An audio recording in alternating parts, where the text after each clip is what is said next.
ठीक है यार, ये सवाल है नवंबर 2023 वेरिएंट 22 का। अच्छा सवाल है, इसमें बुक्स ऑफ प्राइम एंट्रीज भी हैं, ट्रेड डिस्काउंट भी, ये सारे कॉन्सेप्ट्स हैं। तो देखें, Seok buys and sells goods on credit. He has 3 credit customers. ये वर्कशॉप में भी मैंने सॉल्व कराया अभी आखिर में। एक है नाओमी, इसको ट्रेड डिस्काउंट देते हैं 10%, बारगेनिंग मिलती है इसको 10%, बाकी किसी को नहीं देते। बाकी सारे कस्टमर इसको बैंक से पैसे देते हैं, हमें बैंक के थ्रू पैसे मिलते हैं, चेक्स मिलते हैं। The following balance are extracted from Seok sale ledger at 1 August. 1 August brought down. Sale ledger का मतलब इंडिविजुअल रिसीवेबल अकाउंट। ये सारे डेटर्स हैं, रिसीवेबल्स हैं तीनों। इससे 450 रुपये लेने हैं, इससे 155 लेने और इससे 386 लेने हैं। The following transactions took place in August. अगस्त में ये ट्रांजेक्शन्स होंगे। Number 1, sold goods on credit two, इसको सेल्स करी है हमने, लिस्ट प्राइस 410। अब देखिए ट्रेड डिस्काउंट में क्या गेम होती है, क्या होता है। ट्रेड डिस्काउंट में होता ही है कि ट्रेड डिस्काउंट्स सेल और सेल रिटर्न पे लगते हैं, और अगर परचेज रिटर्न का सवाल है तो उसमें लगता है। तो trade discount sale return, purchase return पे लगते हैं, और इनमें से ट्रेड डिस्काउंट माइनस होता है। ट्रेड डिस्काउंट हम इनमें से माइनस करते हैं, लेकिन ट्रेड डिस्काउंट को रिकॉर्ड नहीं करते। फॉर एग्जांपल जैसे यहाँ पे देखें, अब यहाँ सेल्स का सवाल है, कितने की सेल है, 410 की। अब वो बोल नहीं रहा कुछ, हमें याद रखना है। ऊपर था ट्रेड डिस्काउंट 10%, तो हम यहाँ लिखेंगे 410, 10% ट्रेड डिस्काउंट 41 माइनस सेल कितनी हुई 369, ये सेल्स रिकॉर्ड होंगी। तो ट्रेड डिस्काउंट माइनस हो गया, बाकी 41 ये कहीं रिकॉर्ड नहीं होगा, तो ट्रेड डिस्काउंट रिकॉर्ड नहीं होता। तो ट्रेड डिस्काउंट माइनस होता है, लेकिन ट्रेड डिस्काउंट को कहीं पे भी रिकॉर्ड नहीं करते हैं। सेल रिटर्न, परचेज रिटर्न पे लगता है सिर्फ ट्रेड डिस्काउंट। यानी कि सेल और सेल रिटर्न में ट्रेड डिस्काउंट माइनस करके जो वैल्यू आएगी वो सेल रिटर्न में लिखेंगे। परचेज रिटर्न में ट्रेड डिस्काउंट माइनस करके जो वैल्यू आएगी वो परचेज रिटर्न में लिखेंगे, हर जगह टी अकाउंट में, डबल एंट्री में। और ट्रेड डिस्काउंट जो माइनस हो गया वो कहीं रिकॉर्ड नहीं होगा। तो इसी तरह से 410 की सेल थी, 10% ट्रेड डिस्काउंट, 41 माइनस 369 की सेल है, रिकॉर्ड करेंगे। अगेन क्रेडिट सेल्स कर रहा है 89 की बी को, ये भी क्रेडिट सेल्स है, लेकिन इसको कोई ट्रेड डिस्काउंट नहीं है, उसने ऊपर बता दिया सिर्फ इसको ट्रेड डिस्काउंट दे रहा है। Naomi return goods less price 20, cell return हो रही है, अगेन कुछ नहीं बोल रहा है ट्रेड डिस्काउंट की बात, लेकिन हमें याद रखना है सेल और सेल रिटर्न दोनों पे ट्रेड डिस्काउंट होता है, वो बोले या ना बोले। तो 20, इस पर भी 10% लगाएं। 20 का 10% ₹2 आएगा, ये ट्रेड डिस्काउंट माइनस, तो सेल रिटर्न कितनी लिखी जाएगी 18 की। नाओमी हमें पैसे दे रहा है 423, रिसीट्स पैसे आ रहे हैं किसके बदले, जो पहली तारीख को उधार है उसके बदले। पहली तारीख को कितना उधार है 450, तो 450 के उधार के बदले 423 मिल रहे हैं, बाकी 27 हमें नहीं मिल रहे, ये है डिस्काउंट अलाउड। पैसे मिलते वक्त, अच्छा पैसों के वक्त सुने, जब कैश पे कर रहे हैं या कैश रिसीव कर रहे हैं, इस वक्त जो डिस्काउंट है ये डिस्काउंट कैश डिस्काउंट है। पैसे पे करते वक्त डिस्काउंट रिसीव्ड होगा, पैसे मिलते वक्त डिस्काउंट अलाउड होगा। ये वाला डिस्काउंट रिकॉर्ड होगा as discount receive, discount allowed. लेकिन कब, जब पैसे जा रहे हैं तब आ रहे हैं, जब पैसे जा रहे हैं या पैसे आ रहे हैं उस वक्त जो डिस्काउंट है वो कैश डिस्काउंट है, वो रिकॉर्ड होगा। सामान खरीद रहे हैं, बेच रहे हैं, उस वक्त जो डिस्काउंट है वो ट्रेड डिस्काउंट है, वो रिकॉर्ड नहीं होगा। तो यहाँ पे देखें, पेमेंट कर रहे हैं, पैसे आ रहे हैं, दे डिस्काउंट, डिस्काउंट अलाउड है। पैसे आ रहे हैं तो डिस्काउंट अलाउड है, पैसे पे कर रहे हैं उस वक्त डिस्काउंट रिसीव्ड है, वो रिकॉर्ड होता है। तो 423 450 के बदले 27 का डिस्काउंट अलाउड, ये रिकॉर्ड होगा, और पैसे आ रहे हैं 423। अगेन क्रेडिट सेल हो रही है, ट्रेड डिस्काउंट इसको देते नहीं है। अगेन क्रेडिट सेल हो रही है 22 तारीख को, इसको ट्रेड डिस्काउंट देते हैं, वो बोल नहीं रहा, हमें खुद ही माइनस करना है। शुरू में एक दफ़ा बोल दिया उसने 10%, 23 माइनस करें 207, ये सेल आएगी। रिटर्न गुड्स, इसका ट्रेड डिस्काउंट नहीं था, पेमेंट। सेल्स डे बुक बनाने को बोल रहा है। सेल्स डे बुक में क्या रिकॉर्ड होता है? क्रेडिट सेल होती है। शुरू से देखते हैं। अगस्त 3 पहली ट्रांजैक्शन है, क्रेडिट सेल हुई है। किसको? बंदे का नाम आएगा NAOMI और अमाउंट आएगी कितनी? 369। देखें ट्रेड डिस्काउंट हमने माइनस करा लेकिन उसको रिकॉर्ड नहीं करा, 369। फिर sold goods on credit August 5, credit sale. ये किसको कर रहे हैं हम? कितने की हो रही है? 89। सेल रिटर्न आती नहीं है सेल्स डे बुक में, पैसे मिल रहे हैं वो भी नहीं आता। फिर 19 तारीख को दोबारा सेल हो रही है, अगस्त 19, ये रिकॉर्ड हो गई है। कितनी क्रेडिट सेल है? 180। और फिर 22 को सेल हो रही है, क्रेडिट सेल। 230 लिस्ट प्राइस है, 23 डिस्काउंट, 207। और फिर कोई क्रेडिट सेल नहीं है। तो ये टोटल क्रेडिट सेल आ गई पूरे महीने की। ये है total credit sales for the month. कितना बना इसको अगर ऐड करें तो?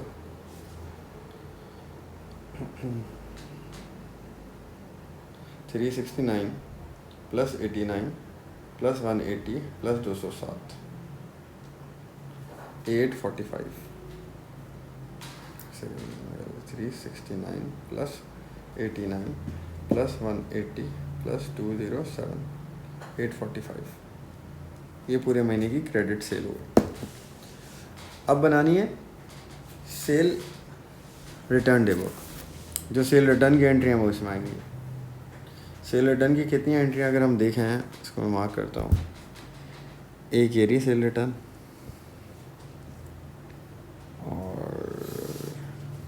एक ये रही सेल रिटर्न, दो सेल रिटर्न, एक 18 की एक 19 की, ट्रेड डिस्काउंट माइनस करके जो है 18 उसकी। तो हम यहाँ लिखते हैं एक इसने सेल रिटर्न करी और एक इसने रिटर्न करी। इसकी रिटर्न 18 की, इसकी 19 की। डेट क्या है इनकी? 10 और 27।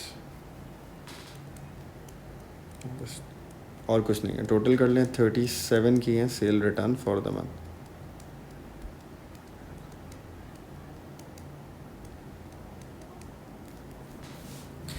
इसकी बुक्स में अकाउंट बनाना है। किसकी बुक्स में बनाना है उसको छोड़ें। अकाउंट किसका बनाना है? एन का अकाउंट बनाना है। अब सवाल में देखें, एन से हम सामान खरीदते हैं या एन को सामान बेचते हैं? देखें, एन को सामान बेचते हैं। एन हमसे ख़रीदता है, एन को हम बेचते हैं। जिसको हम बेचते हैं वो कौन है? रिसीवेबल। जिसको हम सेल्स कर रहे हैं वो कौन है? रिसीवेबल है। और जिससे परचेज़ कर रहे हैं वो पेबल है। इसको हम सामान बेचते हैं तो क्या हमारा? रिसीवेबल। तो एन का अकाउंट बनाना है यानी कि रिसीवेबल का अकाउंट बनाना है, यानी कि हमें SLCA के हिसाब से बनाना है। और पेबल का अकाउंट बनाना होता तो PLCA बनाना होता, तो SLCA बनाना है। सबसे पहले देखें बैलेंस ब्रॉड डाउन। कितने पैसे थे भाई इसके? पहली तारीख को 450 थे ब्रॉड डाउन। और ये SLCA है, हमारा डेटर है, एसेट है, तो ब्रॉड डाउन डेबिट पे आ जाएगा 450। इसके बाद sold goods on credit, credit sale हुई है 369। ट्रेड डिस्काउंट माइनस करके जो वैल्यू आती है वो लिखते हैं क्रेडिट सेल। क्रेडिट सेल कहाँ आती है? SLCA में, डेबिट पे। इसको क्रेडिट सेल करिए, डेट लिख देगा 369। इसने हमें रिटर्न करे cell return. Cell return trade discount minus करके बाद वाली वैल्यू क्रेडिट पे आती है SLCA में 18। डेट आप डाल देगा, सही है। फिर ये हमें पैसे दे रहा है तो इससे पैसे मिल रहे हैं, रिसीट्स। कितने पैसे मिल रहे हैं? 423 मिल रहे हैं और 27 का डिस्काउंट अलाउड है। पैसे मिलते वक्त जो डिस्काउंट है ये रिकॉर्ड होता है, तो ये रिकॉर्ड होगा 27 और 423।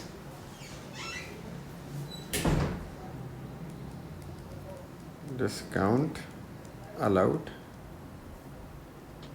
27 और रिसीट्स 423। ये फ़र्क है ट्रेड डिस्काउंट कैश डिस्काउंट में। ट्रेड डिस्काउंट सब्ट्रैक्ट होता रहा सेल और सेल रिटर्न में से, लिखा कहीं नहीं। कैश डिस्काउंट सब्ट्रैक्ट होगा रिसीट्स में से, लेकिन लिखा भी जाएगा। खैर यहाँ तो रिसीट माइनस करके ही दी हुई थी उसने 423। और क्या हुआ है? नवमी के साथ फिर से गुड्स बेचे हैं। इसको ट्रेड डिस्काउंट माइनस करके क्या है? 207 की क्रेडिट सेल हुई है। फिर क्रेडिट सेल हुई है 207 की। और कोई ट्रांजैक्शन नहीं है, इसको बैलेंस करें, CD आ जाएगा। कैलकुलेटर नहीं है, आप खुद देख लेगा। जो CD आ रहा है ये रिसीवेबल का अकाउंट हो गया। तो ये ट्रेड डिस्काउंट कैश डिस्काउंट की कहानी है। अब आगे देखें, कह रहा है यार जो सियाना था, जो भी था, सियाना थी जो भी था, उसको बैड डेट करना है। शुरू में बैलेंस देखें, सियाना का बैलेंस है 155, कोई ट्रांजैक्शन ही नहीं हुई है उसके साथ। कह रहा है 155 को बैड डेट कर दो, तो यहाँ 155 की बैड डेट है। ट्रांजैक्शंस अगर हुई होती फिर बैड डेट करने को बोलता तो इसका टी अकाउंट बनाते, CD निकलता है इसका, वो बैड डेट होता, वो वैल्यू बैड डेट में आती फिर। कह यहाँ तो कोई ट्रांजैक्शन नहीं है, जो 155 भी बैड डेट हो गया। अब SLCA बनाना है। SLCA में सबसे पहले क्या आएगा, ब्रॉड डाउन आएगा। SLCA किसका अकाउंट है, सारे रिसीवेबल का मिलाकर एक अकाउंट। ये तो हमने इंडिविजुअल अकाउंट बनाया है नाओमी का, इसको बोलते हैं सेल लेजर। एक अकाउंट सेल लेजर, डेटर का एक अकाउंट सेल लेजर, सारे रिसीवेबल्स का मिलाकर बनाना है, वो SLCA है। तो सबका मिलाकर बनाते हैं, सबका बैलेंस देखें मिलाकर कितना है ब्रॉड डाउन में, 450, 155, 386 मिला के कितना है 991। ये SLCA का BD है। अब आप बोलेंगे सर सियाना बैड डेट हो गई, भाई बाद में बैड डेट हुई है ना, साल के स्टार्ट में तो रिसीवेबल थी ना, तो BD में आएगा। तो BD कितना है 991, SLCA का BD 991 सबका मिलाकर। क्रेडिट सेल्स, जितनी भी रिसीवेबल को क्रेडिट सेल करिए पूरे महीने की, वो आएगी। हम सारी क्रेडिट सेल टोटल करें, एक आसान बात है इस सवाल में, हमें उसने सेल्स डे बुक बनाई है, हमारे पास टोटल है ये रही ना 845। क्या है पूरे महीने की क्रेडिट सेल 845। तो पूरे महीने में कितनी क्रेडिट सेल हुई है 845।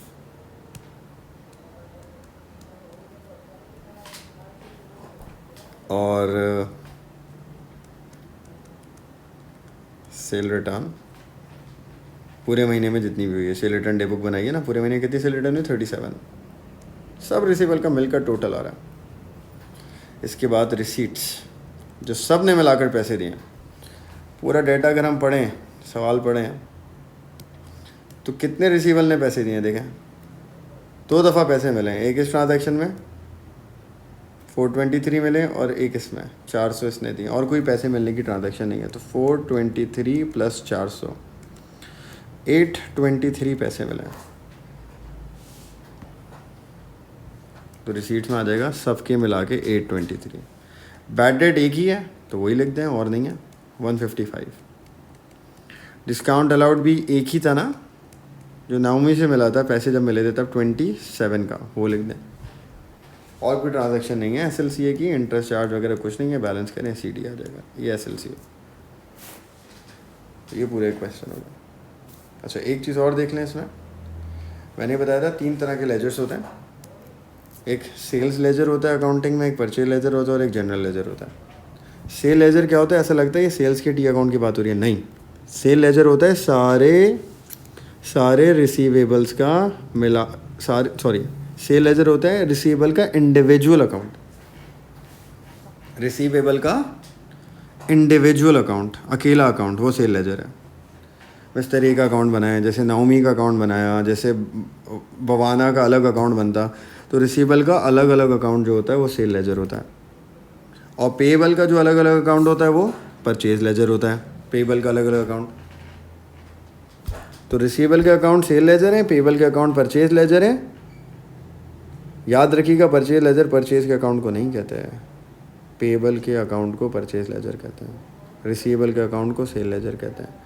और बाकी पूरे अकाउंटिंग में जितने टी अकाउंट्स बनते हैं वो सब जनरल लेजर हैं। जैसे NCA का अकाउंट जनरल लेजर, एक्सपेंस का अकाउंट जनरल लेजर, परचेज का अपना टी अकाउंट परचेजेस का जनरल लेजर, सेल्स का account general ledger, sale return का account general ledger, purchase return का अकाउंट जनरल लेजर, कैपिटल का अकाउंट, ड्राइंग्स का अकाउंट, सारे डी अकाउंट्स जनरल लेजर में आते हैं। अच्छा ये बुक्स, ये सोर्स डॉक्यूमेंट की बात थी, ये भी हाथ हाथ रिवाइज कर लें। क्रेडिट सेल करते हैं तो कौन सा सोर्स डॉक्यूमेंट है, इनवॉइस। क्रेडिट परचेज करते हैं तो क्या है, इनवॉइस। सेल रिटर्न करते हैं तो क्रेडिट नोट, परचेज रिटर्न करते हैं तो डेबिट नोट यूज़ होता है। चेक वगैरह से पेमेंट करिए तो चेक काउंटर फॉइल। वेजेस और सैलरी का सोर्स डॉक्यूमेंट पे स्लिप, और कैश से पेमेंट करिए तो रिसीट। एडजस्टमेंट नंबर 3 के अंदर क्या है, रेट्स और इंश्योरेंस। सिर्फ इंश्योरेंस 8,000 रुपये की हमने भरी है, इंश्योरेंस के हमने 8,000 रुपये दिए हैं, 1 साल के दिए, फॉर द ईयर 1 साल के दिए। 1 साल में कितने महीने होते हैं? तो 12 महीने के हमने 8,000 रुपए दिए, और जुलाई से लेके जून तक के पैसे हैं, यानी कि जून 2024 तक की अमाउंट क्लियर करके बैठ गए हम। हमारा साल कब खत्म होता है हमें फिर ये देखना होता है। हमारा साल खत्म होता है सितंबर में।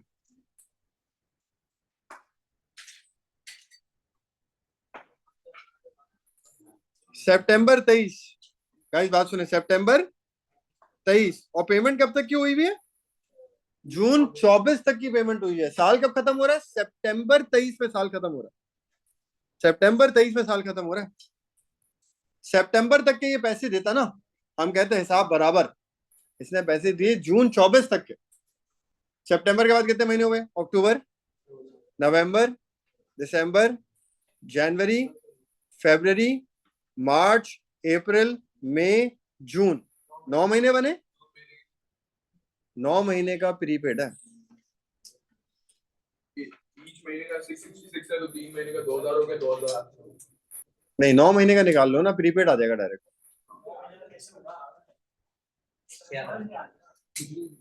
सुनो ना, बता तो रहा हूं। आप ये देखो, उसने जो पेमेंट करी है वो कहां तक की करी? जून 2024 तक। आपका साल खत्म होने के बाद जितने महीने बाहर निकल लें, जिसकी पेमेंट हो गई है, वो सारा प्रीपेड होता है। प्रीपेड होता ही क्या है? जो आपने एक्स्ट्रा पे कर दिया। हमारे पैसे कहां तक होने चाहिए थे? सितंबर तक। हमने पैसे कहां तक दिए? जून तक। सितंबर के बाद जितना पे करा वो सारा क्या है? अब आप गिन लो कितना पे करा, गिन लो, आप गिनो कितने महीने बन रहे हैं, गिनो। सितंबर के बाद एक्स्ट्रा कितने महीने बन रहे हैं? हाँ,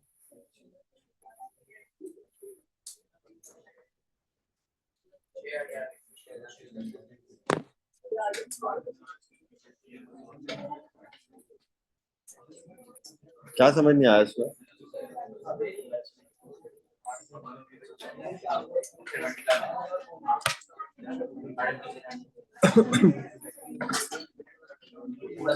यार ये एडजस्टमेंट काफी दफा आती है, हमने बहुत दफा पहले करी भी है।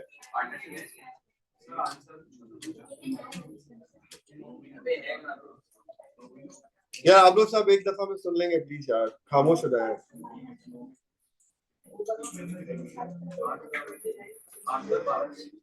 Accounting year, accounting year Ahmad, मैं समझा रहा हूँ यार। अबे आसान सी बात सुन लेना, इतना आसान तो है। अकाउंटिंग ईयर कब खत्म हो रहा है? उसके बाद जितनी पेमेंट है वो प्रीपेड होती है। कोई भी सवाल आ जाए, कोई भी टॉपिक आ जाए, खत्म। आपका अकाउंटिंग ईयर जब खत्म हो रहा है, उसके बाद जितने भी महीने के आपने पैसे दिए वो सारे प्रीपेड है।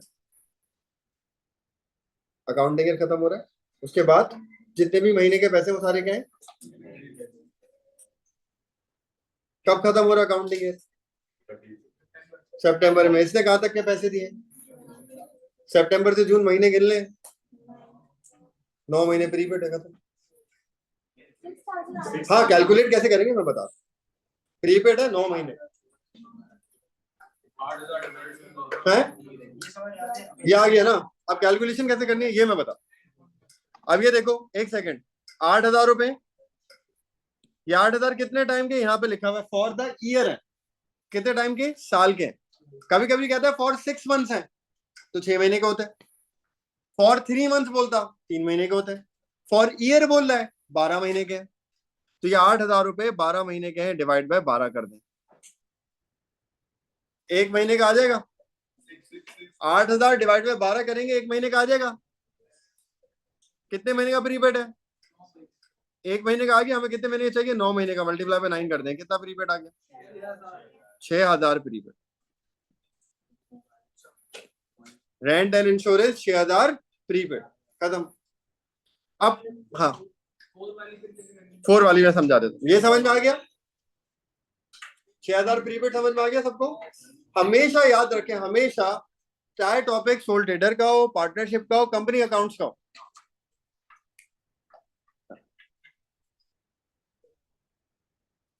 टॉपिक कोई भी हो, आपका अकाउंटिंग ईयर खत्म कब हो रहा है? अकाउंटिंग ईयर खत्म होने के बाद जितने महीनों के भी पैसे उसने दिए हैं वो सब प्रीपेड। कभी अकाउंटिंग ईयर खत्म होने के बाद 2 महीने के पैसे देता है, वो प्रीपेड होते हैं। कभी 6 महीने प्रीपेड होते हैं, यहाँ पे 9 महीने के प्रीपेड। तो हमने बोला ये 8,000 एक साल के हैं, यानी कि 12 महीने के, डिवाइड बाय 12, एक महीने का आ गया। 9 महीने का प्रीपेड है, मल्टीप्लाई पे 9, 6,000 प्रीपेड आ गया। अब आप ऊपर आके देखें इंश्योरेंस, उसकी अमाउंट क्या है, क्या है? ये रहा, रेंट एंड इंश्योरेंस के नाम से दिया 29,000। अब देखें इसको क्या करेंगे। 29,600 में से आप 6,000 का प्रीपेड हटा दो, क्या बचेगा? 23,000। ये आ गया आपका खर्चा प्रीपेड हटाकर। प्रीपेड माइनस होता है ना, माइनस ही करेगा। नहीं, वो मैं आगे बता दूं, मैं फोर्थ एडजस्टमेंट पे अभी नहीं गया। ठीक है, मैंने प्रीपेड माइनस करा, ये आ गया खर्चा, हो गई बात।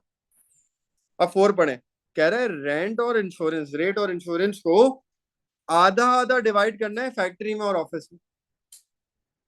यानी कि मैन्युफैक्चरिंग में और इनकम स्टेटमेंट में क्या जाएगा? आधा आधा जाएगा। प्रीपेड और अक्रूड प्लस माइनस करने के बाद जो आता है वो डिवाइड होता है। तो ये हो जाएगा आधा डिवाइड बाय 2, क्या आ जाएगा? 11,800। ये जाएगा मैन्युफैक्चरिंग में, और 11,800 ही तकरीबन जाएगा इनकम स्टेटमेंट में एक्सपेंस। पहले प्रीपेड माइनस होगा, अगर अक्रूड है तो पहले अक्रूड ऐड होगा, फिर खर्चे डिवाइड होंगे मैन्युफैक्चरिंग में और आईएस में। प्रीपेड अक्रूड प्लस माइनस करने के बाद डिवीजन होता है। ठीक हो गया ये, समझ में आ गई बात की सबको? नंबर 5। अच्छा नंबर 2 देखें, जनरल फैक्ट्री एक्सपेंस अनपेड, ये तो अक्रूड है, सिंपल ऐड हो जाएगा, यहाँ महीनों की कोई कहानी नहीं है। नंबर 5, मशीन पे 25% रिड्यूसिंग बैलेंस मेथड से डेप्रिसिएशन लगानी, आरबीएम। ऊपर है मशीन की कॉस्ट देखें, 80,000। प्रोविजन कितनी है इसकी? 35। 80, 35 ही है ना? 80 में से 35 निकालें। हम क्यों माइनस कर रहे हैं? क्योंकि ये रिड्यूसिंग है, स्ट्रेट लाइन होता तो डायरेक्ट कॉस्ट पे लगा देते, रिड्यूसिंग है तो हम क्या कर रहे हैं, पहले इसको माइनस। अब लगाएं परसेंटेज, कितना परसेंट है? 25%। डेप्रिसिएशन आ जाएगी, कितनी आ गई?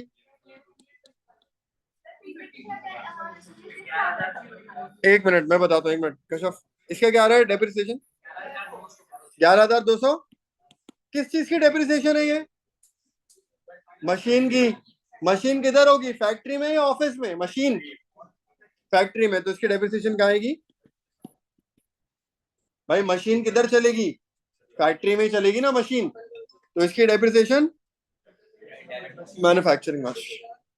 हाँ, अब कैसा पूछे, क्या पूछे? नहीं, अब अलग से नहीं लिखे, नहीं लिखे, बैलेंस शीट में लिखेंगे, इनकम स्टेटमेंट में दोबारा नहीं आएगा। एक बार पहले प्लस और माइनस हो गया, उसके बाद वो डिवाइड हो गया, फिर दोबारा नहीं आया। हाँ, 11,800 लिखे। हाँ बताओ। हाँ, कहाँ पर है? मुझे देख क्यों नहीं रहा? हाँ ये,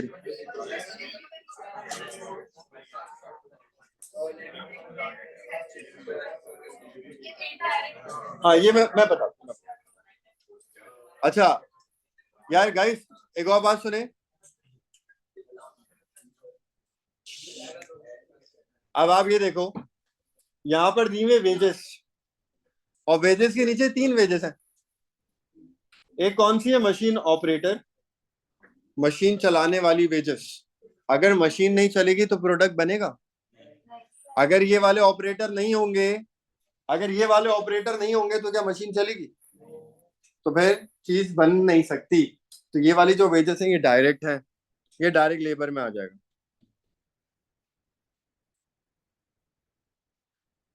सुपरवाइजर इनडायरेक्ट होता है, मैन्युफैक्चरिंग ओवरहेड में आएगा। और डिलीवरी व्हीकल, डिलीवरी व्हीकल का मतलब नाम से देखे ना, डिलीवरी का व्हीकल, डिलीवर करने का व्हीकल, सामान बेचने का, डिलीवर करने का व्हीकल, तो ये बेचने का खर्चा है, ये कहाँ आएगा? इनकम। ठीक हो गया, समझ में आ गई बात? ये किस तरह ये तीन वेजेस को हमें डिवाइड करना।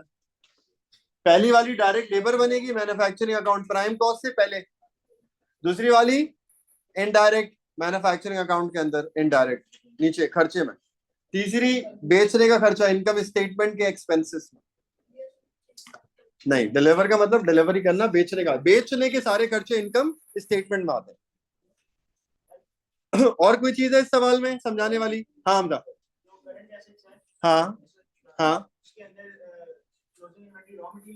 तीनों। यार ये समझ में आ गया सबको? ये मैन्युफैक्चरिंग अकाउंट हो जाएगा सबसे। यार सबने कर लिया। इनडायरेक्ट फैक्ट्री का जनरल खर्चा, जनरल में और छोटे मोटे होंगे, तो ये डायरेक्ट कभी भी नहीं होता, इनडायरेक्ट। इंश्योरेंस इनडायरेक्ट में आएगी मैन्युफैक्चरिंग। 11,800 वो आ गया ना, बस, मतलब 11,800 आएगा बस। नहीं, ये सब हो गया ना, देखो देखो 11,800 हमारे पास कैसे आ रहा है, ये सब कुछ करने के बाद आ रहा है। तो 11,800 अगर आप लिख देते हो ना, फिर आपको ये लिखने की जरूरत नहीं, तो दो दफा आ जाएगा ना, वरना तो क्या उसने ये कहा है, रेंट और इंश्योरेंस को बराबर बराबर डिवाइड करना है, ये खर्चा इक्वली डिवाइड होगा। खर्चा है कितना हमने पहले वो निकाला, 29,600 ऊपर था, जिसमें 6,000 का प्रीपेड शामिल था, हमने वो हटा दिया। तो खर्चा कितना है हमारा एक्चुअली 23,600 है। लेकिन इसको हमें क्या करना है, आधा आधा करके लिखना है, आधा मैन्युफैक्चरिंग आधा इनकम। तो जब ये दोनों आ गए तो अब इनकी जरूरत तो नहीं है ना। आप बोलो ये भी लिखोगे ये भी लिखोगे तो दो दफा हो जाएगा। कॉस्ट ऑफ प्रोडक्शन, या मुझे कोई बताएगा कॉस्ट ऑफ प्रोडक्शन कितनी आ रही है? 158,260। मुझे नहीं पता इसका आंसर, आप लोग बता रहे हैं तो मैं यहाँ लिखूं। कर लिया, ठीक है। देखिए मैं आप लोगों से सॉल्व इसलिए करा रहा हूं, मेरी बात सुने। आप लोगों के अंदर जब सॉल्व करने की आदत आ जाएगी ना, तो आप घर पे कर लोगे। अभी देखो, आप जब तक सॉल्व नहीं करोगे आपके अंदर कॉन्फिडेंस नहीं आएगा। आप एक सवाल सॉल्व करोगे, थोड़ी बहुत गलती करोगे, हर किसी से होगी थोड़ी बहुत गलती यार। ये नहीं सोचो कि आप सवाल सॉल्व करोगे आप 100% सही सॉल्व करोगे। ये मैथ्स का छोटा सा सवाल नहीं है, 2 नंबर का 3 नंबर का छोटा पार्ट, इतना बड़ा सवाल है। कहीं ना कहीं इंसान से गलती हो सकती है, हाँ बेहतर है ना हो सकती है, और अभी होगी शुरू में आपसे, अगर आपने बहुत प्रैक्टिस नहीं करी तो। अगर आपसे एक भी गलती नहीं हो रही, इसका मतलब यार फिर आप टीचर बन जाओ, आपका लेवल बहुत ऊपर का है। राइट, समझ में आ रही है बात? गलती होगी, नॉर्मल है। एक आध गलती की वजह से सारे नंबर थोड़ी कट जाएंगे यार, एक आध नंबर कटेगा बाकी मिलेंगे आपको। तो सुने, तो उसके अंदर यूएसबी डाल के ना ट्रांसफर करवाना पड़ेगा। मैं ट्रांसफर कर दूंगा क्लास में, मुझे बताना में थोड़ा लगेगा, 20-25 मिनट लगेंगे।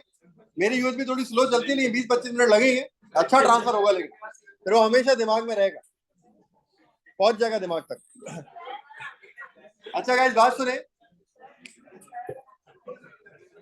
क्या प्लस होगा, प्लस खर्चा प्लस होगा। गलत आ रहा है, मैं चेक करता हूं, 1 मिनट चेक।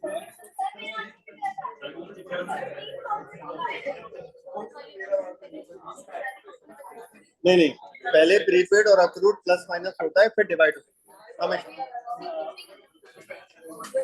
कौन सी उसूलन तो सीक्वेंस से करनी नहीं, जरूरी नहीं, जरूरी जरूरी नहीं, जरूरी नहीं।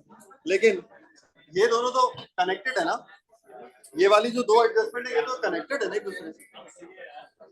खर्चा डिवाइड करना, आप डिवाइड कब होगा, गलत किया, डिवाइड कब होगा जब पहले अक्रूड और प्रीपेड प्लस माइनस हो जाएगा फिर डिवाइड। अच्छा यार अब आगे सुने, मैन्युफैक्चरिंग के बाद अब आपको बनाना है करंट एसेट का सेक्शन, सिर्फ करंट एसेट लिखा हुआ है, पूरी बैलेंस शीट नहीं बनानी, इनकम स्टेटमेंट भी नहीं बनानी इस सवाल में, सिर्फ बैलेंस शीट का ये सेक्शन बनाना, करंट एसेट। अब आप देखो करंट एसेट में क्या होता है, क्लोजिंग इन्वेंट्री। चूंकि मैन्युफैक्चरिंग का सवाल है, कितनी क्लोजिंग इन्वेंट्री है? 3, रॉ मटेरियल, WIP और फिनिश गुड्स, ये तीनों लिख दो आप। क्लोजिंग बताओ कितने अहमद? एक सेकंड, 5110 हाँ फिर से बताओ। हाँ ठीक, 1372 ठीक है। अच्छा इसके बाद आएगा रिसीवेबल, सिंपल रिसीवेबल दिए में 27,000, कोई एडजस्टमेंट नहीं है। कोई बैड डेट या PBD provision for bad debt नहीं है। अच्छा अब आप लिख दो प्रीपेड कितना है, बैंक है 1050, डेबिट साइड पे क्रेडिट साइड पे कुछ भी नहीं लिखा, एसेट है। प्रीपेड कितना निकाला था, दिया हुआ था 6,000, कैश नहीं है, बस ये ऐड कर दो 6, बस खत्म ये सेक्शन सारी। मतलब बैलेंस शीट में तो फिनिश गुड आता है ना, यहाँ सारी आ गई, रॉ मटेरियल, WIP और किस चीज का बता दो, क्या चीज अभी चेक कर ले, किस चीज का 158260। अच्छा गाइस जल्दी से यार, दूसरा आगे पार्ट देखें।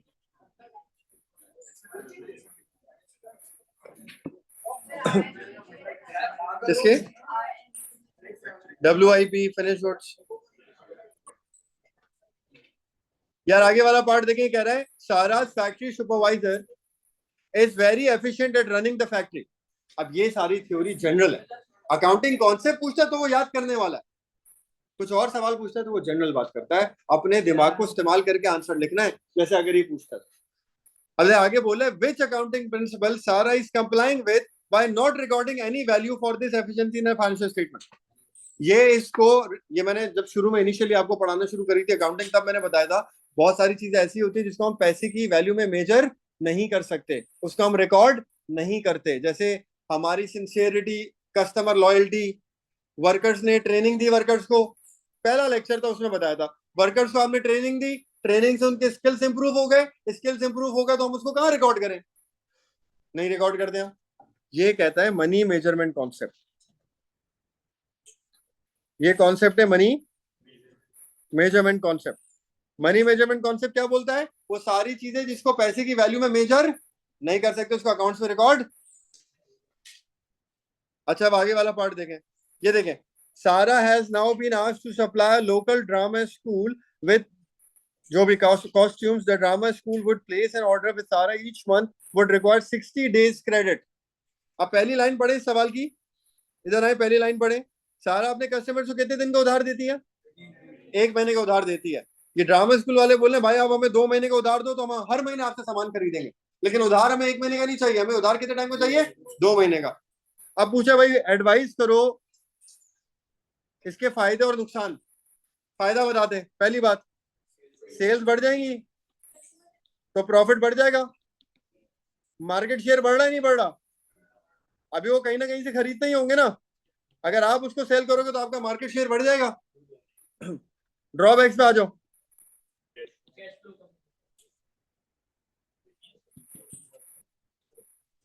कैश फ्लो प्रॉब्लम हो सकता है हमें, क्योंकि आप ये देखो इधर रेफरेंस दे सकते हो, बैंक में ऑलरेडी कितना पैसा पड़ा हुआ है, सिर्फ 1,050 रुपए पड़े हुए बैंक, आप और उधार दोगे तो और पैसा जाएगा आपके पास से, जरूरी नहीं है लेकिन बेहतर है जितना आप दे सको कुछ। तो कैश फ्लो प्रॉब्लम हो सकती है, बाकी कस्टमर्स को भी देना पड़ेगा नहीं देना पड़ेगा उधार, अगर आप एक कस्टमर को उधार दोगे 60 दिन का तो बाकी कस्टमर्स भी तो डिमांड करेंगे, तो other customers would also ask for more credit। क्या चांसेस ऑफ बैड डेट बढ़ जाते हैं, जितना ज्यादा टाइम उधार देते हो ना आप, chances of bad debt would increase. दो लिखने बस, नहीं, आप सपोर्ट किसी को नहीं करो, आप उसके फायदे लिखो, उसके ड्रॉबैक लिखो, आखिर में जो आप सजेशन दोगे ना सब पे मार्क्स मिलेंगे। आप बोल दो भाई उधार नहीं देना चाहिए तो भी मार्क्स देगा आपको, आप बोले उधार दे देना चाहिए तो भी मार्क्स देगा आपको, लेकिन पहले की बातें इंपॉर्टेंट है, ये बताना जरूरी है। और आखिर में आपका जो डिसीजन होगा वो कुछ भी हो सकता है, उसके मार्क्स आपको मिलेंगे। नहीं नहीं नहीं, यहाँ लिख दिया ना, बस सब बता दिया आप। यार ऐसे ही पॉइंट नंबर 1 लिखो, उस पर एक्सप्लेन कर दो, पूरा जुमला लिख दो। हाँ पॉइंट में लिख दो अकाउंट, कोई इशू, लेकिन जुमला पूरा लिखना। मैंने तो सिर्फ आपको पॉइंट बताया है, जुमला पूरा लिखना, लेकिन हाँ इस तरह नहीं लिखना। पॉइंट में लिख सकते हो लेकिन जुमला पूरा लिखना। हाँ क्या जरूरी नहीं है, फ्री में सप्लाई करो तब भी तो बढ़ता है मार्केट शेयर। मार्केट शेयर तो फ्री से ही बढ़ सकता है, लेकिन फर्क है ना दोनों बातों में।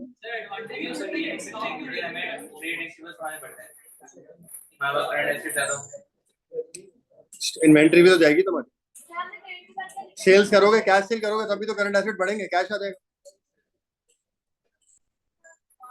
कैश सेल करो क्रेडिट सेल करो फर्क नहीं पड़ता। हाँ ये कह रहे हैं स्टार्टेड ट्रेडिंग ऑन 1 जुलाई, अभी इसने बिजनेस शुरू किया है। बिजनेस कब शुरू कर रहा है? 1 जुलाई 22 को। अगर 2022 की बात कर रहे हैं ना, ये तो ब्रॉड डाउन किसी भी चीज का नहीं होगा, ओपनिंग किसी भी चीज का नहीं होगा, क्योंकि अभी उसने बिजनेस शुरू किया है। 15,000 रुपए उसने बिजनेस में डाले, कैपिटल कैपिटल डाला है 15,000, और अकाउंटिंग रिकॉर्ड्स पूरे नहीं है, हो सकता है सिंगल एंट्री है। नंबर 1, कैश सेल्स करनी है 90,000 की, क्रेडिट सेल का भी हमें पता नहीं, कैश सेल 90,000 की। No other money was received, markup दिया हुआ 50%। मार्कअप, मार्कअप परसेंटेज किस पे लगती है? कॉस्ट ऑफ सेल, जीपी आता है। मार्जिन सेल पे लगता है, जीपीआर। ये मार्कअप दिया। कैश सेल करी 90,000 की, मार्कअप है 50%। क्रेडिट सेल का भी हमें पता नहीं है, हो सकता है करता, हो सकता नहीं करता।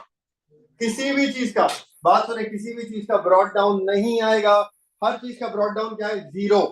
क्यों ब्रॉड डाउन हर चीज का 0 है? पहला साल बिजनेस शुरू हुआ है। ब्रॉड डाउन कब होते हैं? कैरेट डाउन होते हैं, तो वही तो ब्रॉड डाउन बनते हैं।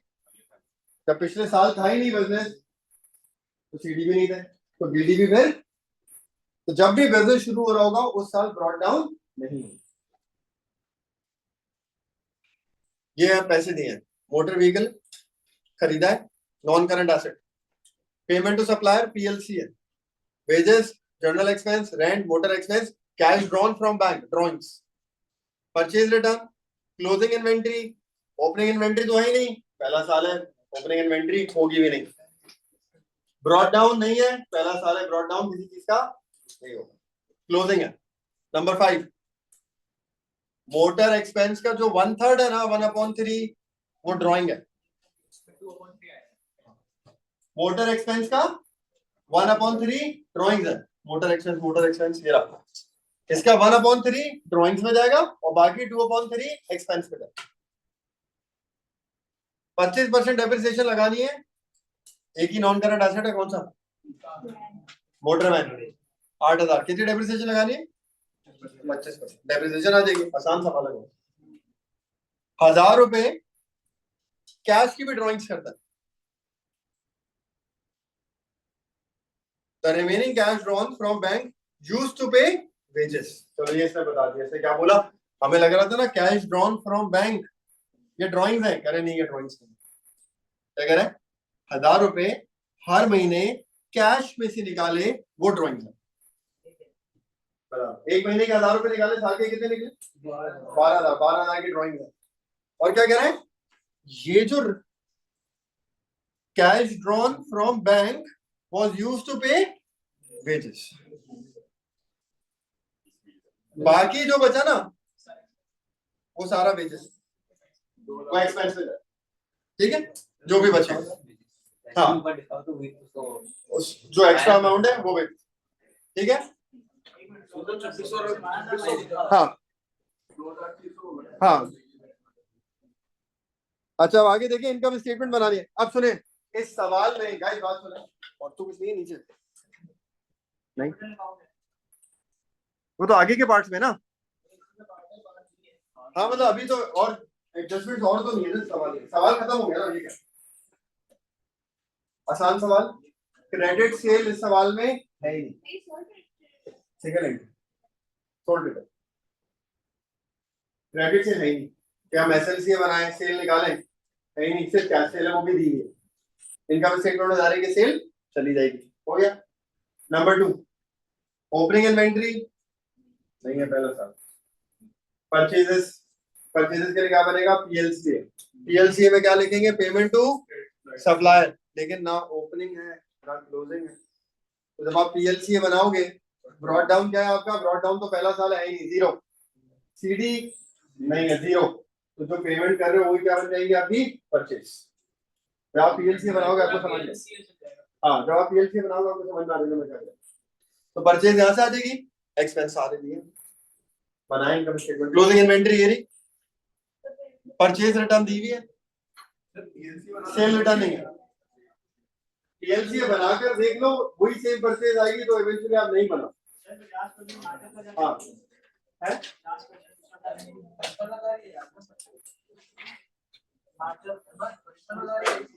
उसने बताया भाई मार्का 50%। करो मैं बताता हूँ, मेरे ख्याल से पीएलसी का सीडी निकलेगा, परचेज निकालनी होगी। करो सॉल्व करो, मैं बताता हूँ।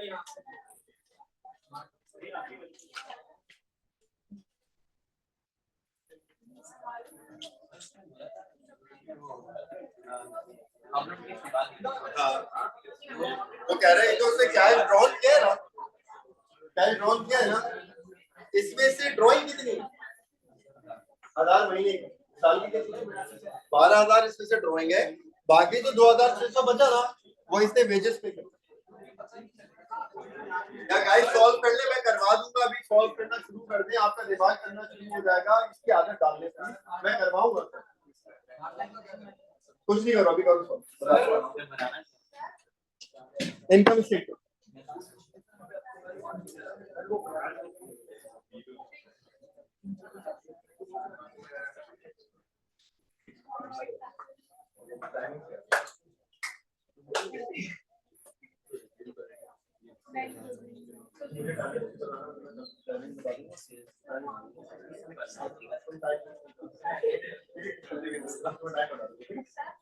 हाँ हाँ यार मुझे ऐसा लगता है, देखिए आप कर ले, मैं बता दूं। सप्लायर का सीडी नहीं है, मैं हो सकता है मैं शायद ज्यादा एक्सेल। अभी आप करो ना, मैं बताऊं, करो आप। हाँ बोलो, मार्कअप का क्या करना है मैं बता दूंगा।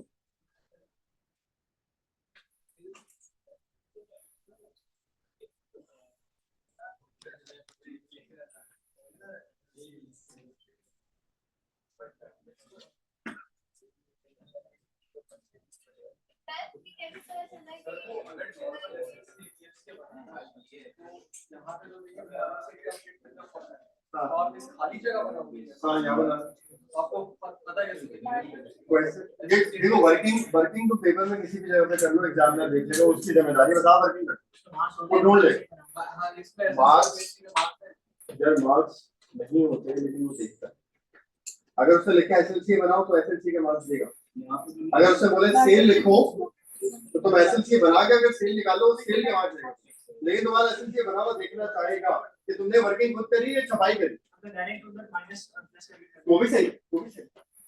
डायरेक्ट परचेज माइनस किधर 55,000 से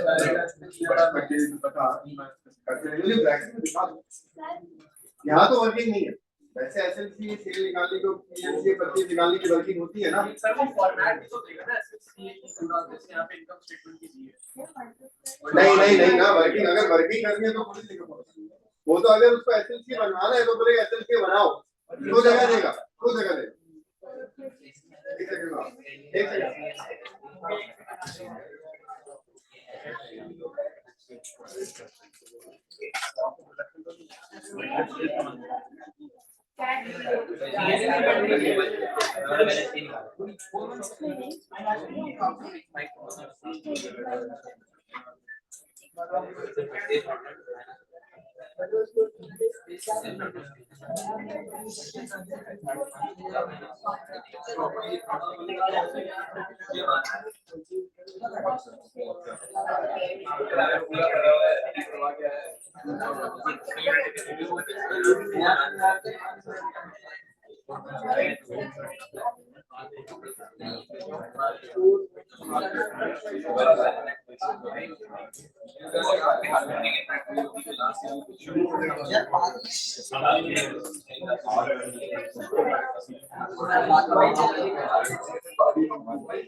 अरे 55 माइनस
दिखाओ मैं ट्राई करूँ यहाँ पे स्ट्रेस आ रहा होगा तो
हाँ भाई है। अच्छा मैं सॉल्व करा रहा हूँ, सुने। नहीं मैं बता, होगा होगा होगा होगा होगा, वही है जो मैं सोच रहा था, वही होगा।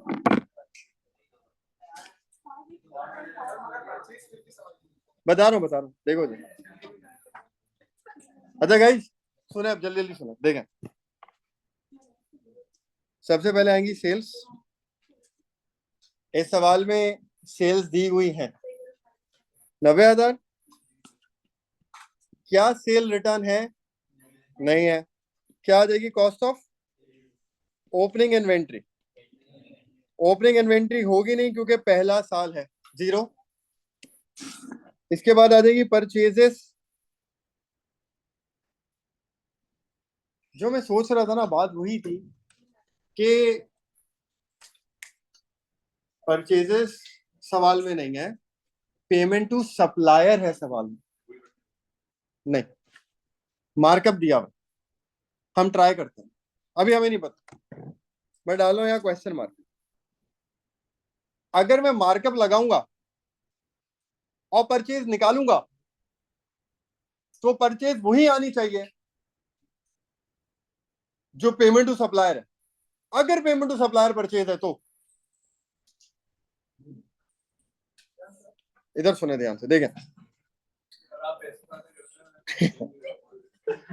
सुने, ये क्या है? पेमेंट टू सप्लायर है। हमने क्या बात कही? हमने कहा पीएलसीए का ब्रॉड डाउन तो होगा ही नहीं, पहला साल है, लेकिन पीएलसीए का सीडी हो सकता है, हो, हमें नहीं पता क्योंकि इसमें कुछ बताया नहीं उसके बारे में, राइट। अगर हम इसको अज्यूम करते हैं ये परचेज है 55,000 की, अगर ये 55,000 की क्या है, परचेज है, तो मार्कअप मार्जिन से भी 55,000 की ही आनी चाहिए परचेज। अगर मार्कअप मार्जिन से 55,000 की परचेज नहीं आती तो मार्कअप मार्जिन वाली परचेज एक्चुअल परचेज होगी, और फिर इसका मतलब पीएलसी का सीडी है जो दिया हुआ नहीं है, हमें निकालना। टेक्निकल बात, अब सुने, मैं सॉल्व करा रहा हूं, उसमें समझ में आए। अब देखें, मैं समझाऊंगा, देखें। अभी हमें नहीं पता, हम परचेज पे, हमारी कोई श्योरिटी नहीं है, हमें परचेज का नहीं पता। ये एक ही दफा बताऊंगा, दोबारा नहीं बताऊंगा, याद रखिए, सुनना आपने एक ही दफा में। हमें नहीं पता परचेज का। परचेज रिटर्न है। परचेज रिटर्न कितना है सवाल में? क्लोजिंग इन्वेंट्री है 417, बस। Cost of sale, cost of sale नहीं पता हमें। ग्रॉस प्रॉफिट, ग्रॉस प्रॉफिट भी नहीं पता हमें, क्योंकि हमें ये सारी चीजें ही नहीं पता। नहीं ना, हमने अभी ये बात करी है कि हो सकता है 55 ही हो परचेजेस, या हो सकता है कुछ और हो। हम अभी देख रहे हैं मार्कअप और मार्जिन से।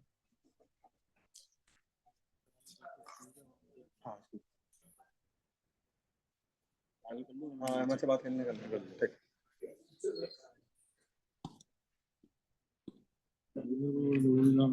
नहीं, ये बनाने में आ जाता हूँ। ठीक है, ठीक। अच्छा यार, सेल्स पे क्या लगता है, मार्कअप या मार्जिन? सेल्स पे क्या लगता है, मार्जिन। और मार्कअप किस पे लगता है, कॉस्ट ऑफ सेल पे लगता है। सेल पे लगता है मार्जिन। अब आप यहाँ सवाल में आके देखिए, हमें मार्कअप दिया हुआ है या मार्जिन, यानी कि ये है मार्कअप, और मार्कअप सेल पे नहीं लगता। मार्कअप सेल पे नहीं लगता, सेल पे क्या लगता है, मार्जिन। तो ये मार्कअप नहीं लगेगा, हमें क्या करना पड़ेगा, कन्वर्ट करना पड़ेगा मार्कअप को मार्जिन में। उसका क्या फॉर्मूला होता है, देखें इधर। Conversion of markup to margin, और ये हम इसमें क्या करते हैं, ऐड न्यूमिनेटर टू डिनोमिनेटर। अब यार कराया तो है तुम लोगों को यार, ये करवाया यार। मार्कअप मार्जिन एग्जांपल्स कराई, 6-7 एग्जांपल कराई थी कि अगर कॉस्ट ऑफ सेल नहीं दी होगी परचेज कैसे निकलेगी, क्लोजिंग इन्वेंट्री नहीं दिया होगा तो मार्जिन इस्तेमाल करके कैसे निकलेगा। मार्कअप मार्जिन अलग से कराया, उसकी एग्जांपल्स कराई अलग से, यहीं कराई है, यहीं पे कराई थी, कॉलेज के अंदर ही कराई थी। ऐड न्यूमिनेटर टू, ये फॉर्मूला है मार्कअप को मार्जिन में कन्वर्ट करने का। कितना मार्कअप है सवाल में, 50% का मतलब है 50 अपॉन, नहीं हाँ होगा वही, लेकिन 50% का मतलब क्या है, 50 अपॉन 100, ये मार्कअप दिया हुआ। मार्जिन में ले जाने के लिए क्या करेंगे, न्यूमिनेटर 50 है ना, इसको डिनोमिनेटर में लाके प्लस कर देंगे। ऐड न्यूमिनेटर टू डिनोमिनेटर, ये हो जाएगा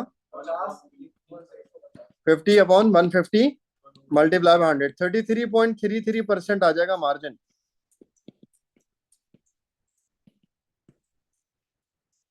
ये हमने मार्कअप को मार्जिन में कन्वर्ट किया है। क्यों कन्वर्ट किया है, क्योंकि हमें सवाल में दी हुई थी सेल्स, और सेल पे क्या लगता है, मार्जिन। सवाल में था मार्कअप, हमने मार्जिन में कन्वर्ट किया। सही है, मार्जिन आ गया।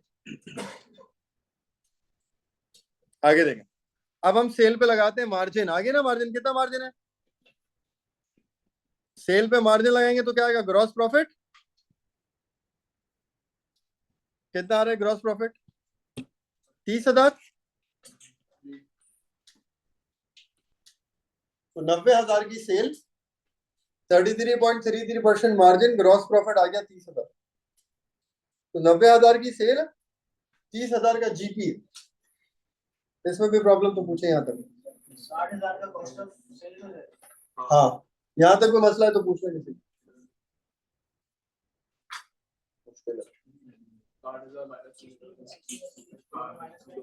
60 में से दोनों माइनस कर देंगे बट ये समझ में आ गया। सेल पे लगाया है मार्जिन, ग्रॉस प्रॉफिट आ गया। अब एक जीपी तक की बात करो, जीपी तक आगे समझ में, फिर आगे बात कर ले। अब आप देखो आगे, सेल कितनी है 90,000, जीपी कितना है, सेल और जीपी का फर्क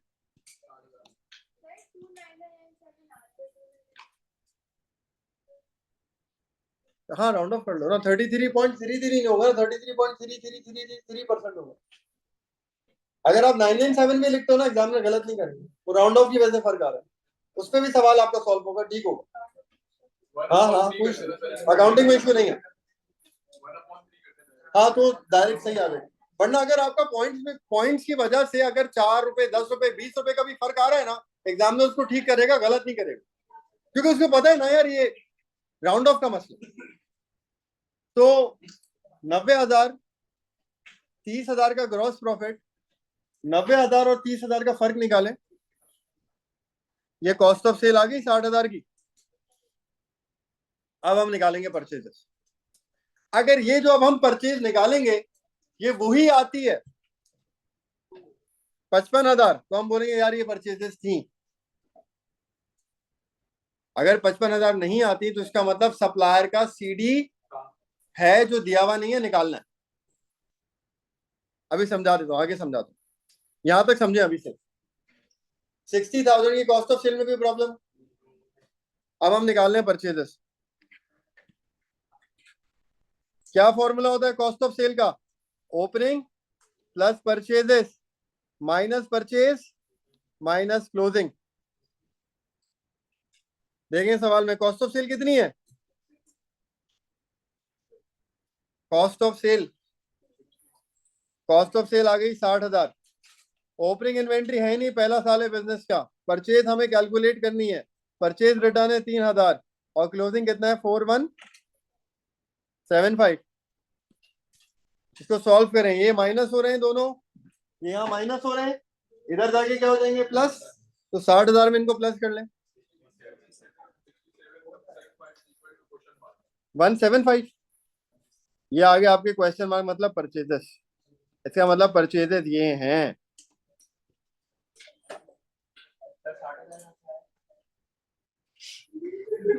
नहीं बता,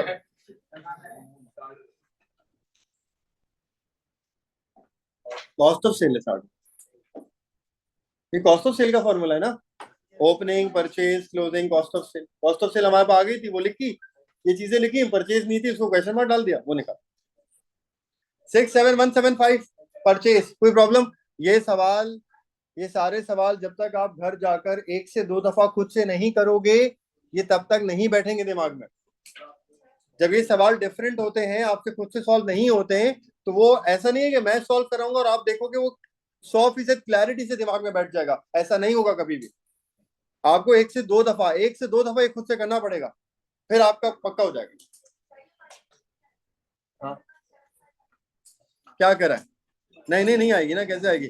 3,000 और 4,000 7,000 कुछ बनता है, 7,000 को लेके प्लस होगा तो 67,000 बनेगा।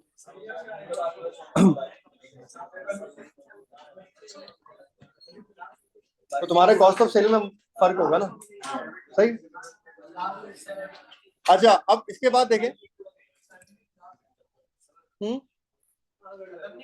नहीं मैं अभी कराऊंगा, आगे पेपर खत्म कराऊंगा, उससे पहले खत्म कर दूंगा 5:30 तक। 5:30 तक कितने बजे,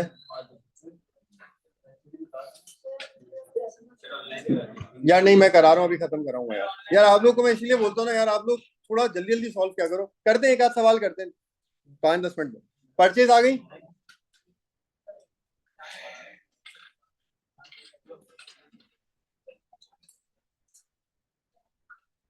ये परचेज आ गई 67175।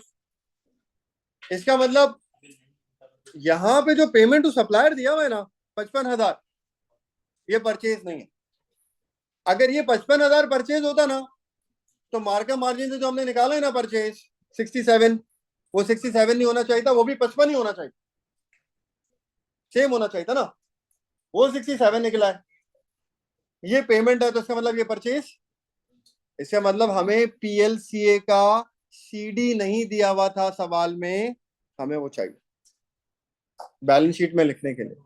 अब हम निकाल सकते हैं, देखें किस तरह, क्या कहना चाह रहा हूं मैं, ये कहना चाह रहा हूं, देखें पीएलसीए बनाया, पीएलसीए का ब्रॉड डाउन क्या है, पीएलसीए का सीडी नहीं बताया हमें, पेमेंट टू सप्लायर कितनी है 55,000, परचेज रिटर्न कितनी है 3,000, और परचेजेस हम निकाल चुके हैं 6717। इसको सॉल्व करेंगे तो वहां पर सप्लायर का सीडी आ जाएगा।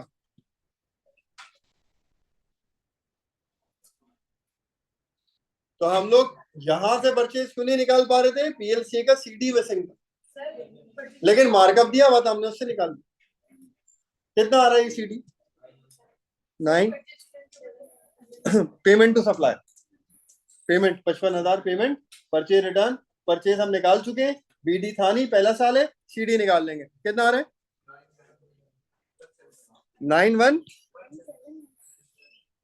9175 पीएलसी का सीडी आ। नहीं वैसे मुझे नहीं पता आगे इससे सवाल में मांगा या नहीं मांगा, मैंने आप लोगों को बता दिया कि एक इस तरह भी निकल सकता है सीडी अगर नहीं दिया हुआ। बैलेंस शीट कहता है बनाओ तो निकालना पड़ता, मुझे नहीं पता आगे मांगा नहीं मांगा।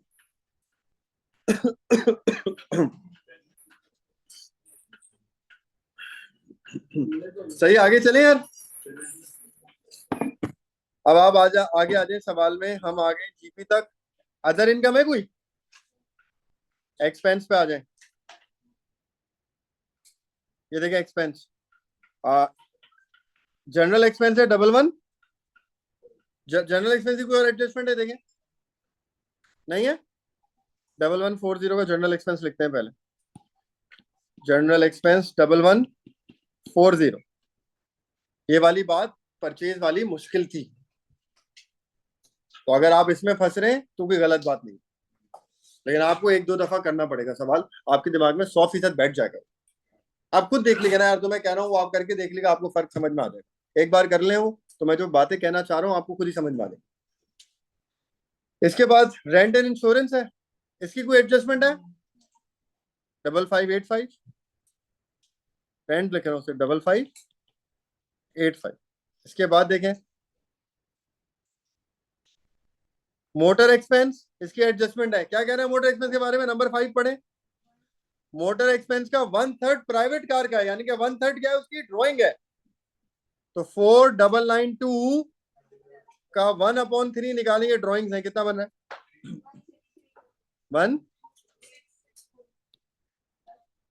1664, ये ड्रॉइंग है। तो 4992 में से 1664 हटा दें तो वो खर्चा है। कौन सा खर्चा है, मोटर एक्सपेंस, मुझे ये बताएं कितना अमाउंट था, 4 माइनस 1664, क्या बचा 33, ये खर्चा आ गया। अब आ जाए वेजेस पे, कितनी वेजेस है, हाँ मैं बता रहा हूँ, वेजेस आ गई 80। अच्छा वेजेस के बारे में वाली लाइन पढ़े आखिरी, ये कह रहा है यार ये जो 1,000 रुपए उसने निकाले ना बैंक से हर महीने, साल के कितने हो गए 1,000 इंटू महीने के 1,000, साल के 12 महीने, साल के कितने हो गए, वो पर्सनल यूज के थे, यानी कि वो क्या है 12,000 की, बाकी जो बच गया वो वेजेस है। ऊपर आके देखें कैश ड्रॉन फ्रॉम बैंक, कितना ड्रॉइंग करी है 14,600 में, असली ड्रॉइंग कितनी है 12,000 की ड्रॉइंग है, बाकी क्या बचा, ये वेजेस है कह रहा है। पढ़ लें दोबारा पॉइंट, हाँ वो अलग है, ये अलग है, हाँ एक्सपेंस में दोनों डाल। 1660, ये बात समझ में आती है 2,600 वाली, इसकी पॉइंट जो लिखा था वो पढ़े समझे।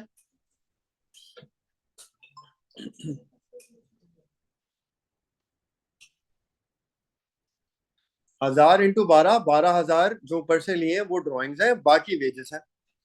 तो 14,600 में 12,000 ड्रॉइंग है 2,600, तो 2,600 रुपए क्या है, यहाँ आ जाए 2,600, मिला लें कितनी वेजेस हो गई, डेप्रिसिएशन है मोटर व्हीकल की कितने का मोटर व्हीकल था? 8,000 का, 25%। लेकिन कह रहा था रिड्यूसिंग बैलेंस मेथड है।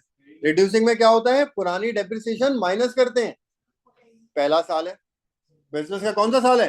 पहला साल है, पुरानी डेप्रिसिएशन है ही नहीं, डायरेक्ट इस पे लग गया। कितना आ गया?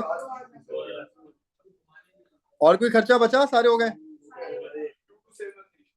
2271 माइनस प्रॉफिट आ जाएगा। कितना आ रहा है?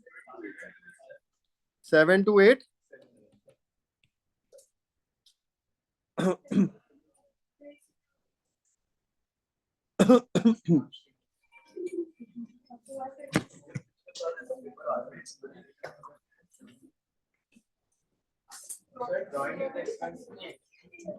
ड्राइंग एक्सपेंस थोड़ी हो, ड्राइंग तो बैलेंस है। नेट प्रॉफिट कितना आया था? 7,287। अच्छा अब यार ये सुने, जल्दी सुने। क्या है यार? पार्ट बी देखें जल्दी से इधर गाइस। ये कह रहा है कैपिटल अकाउंट बनाओ। यार तैमूर पढ़ लो यार। कैपिटल अकाउंट बनाओ और बैलेंस बीडीसीडी निकालो। कैपिटल अकाउंट में सबसे पहली ट्रांजैक्शन थी जो उसने कैपिटल इन्वेस्ट करा है। सबसे पहले इधर आके देखें, शुरू में बताया हुआ है कितना कैपिटल लगाया बिजनेस में इसने?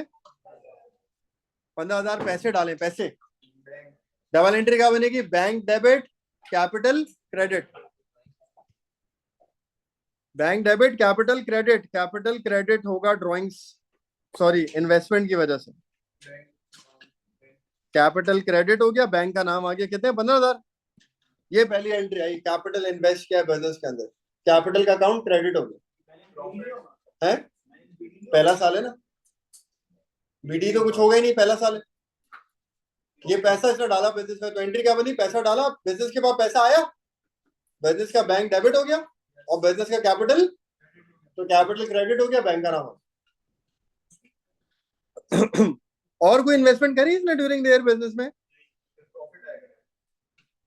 अच्छा बैलेंस शीट आप याद करें क्या होता है बैलेंस शीट में? कैपिटल, नेट प्रॉफिट प्लस होता है और ड्राइंग्स।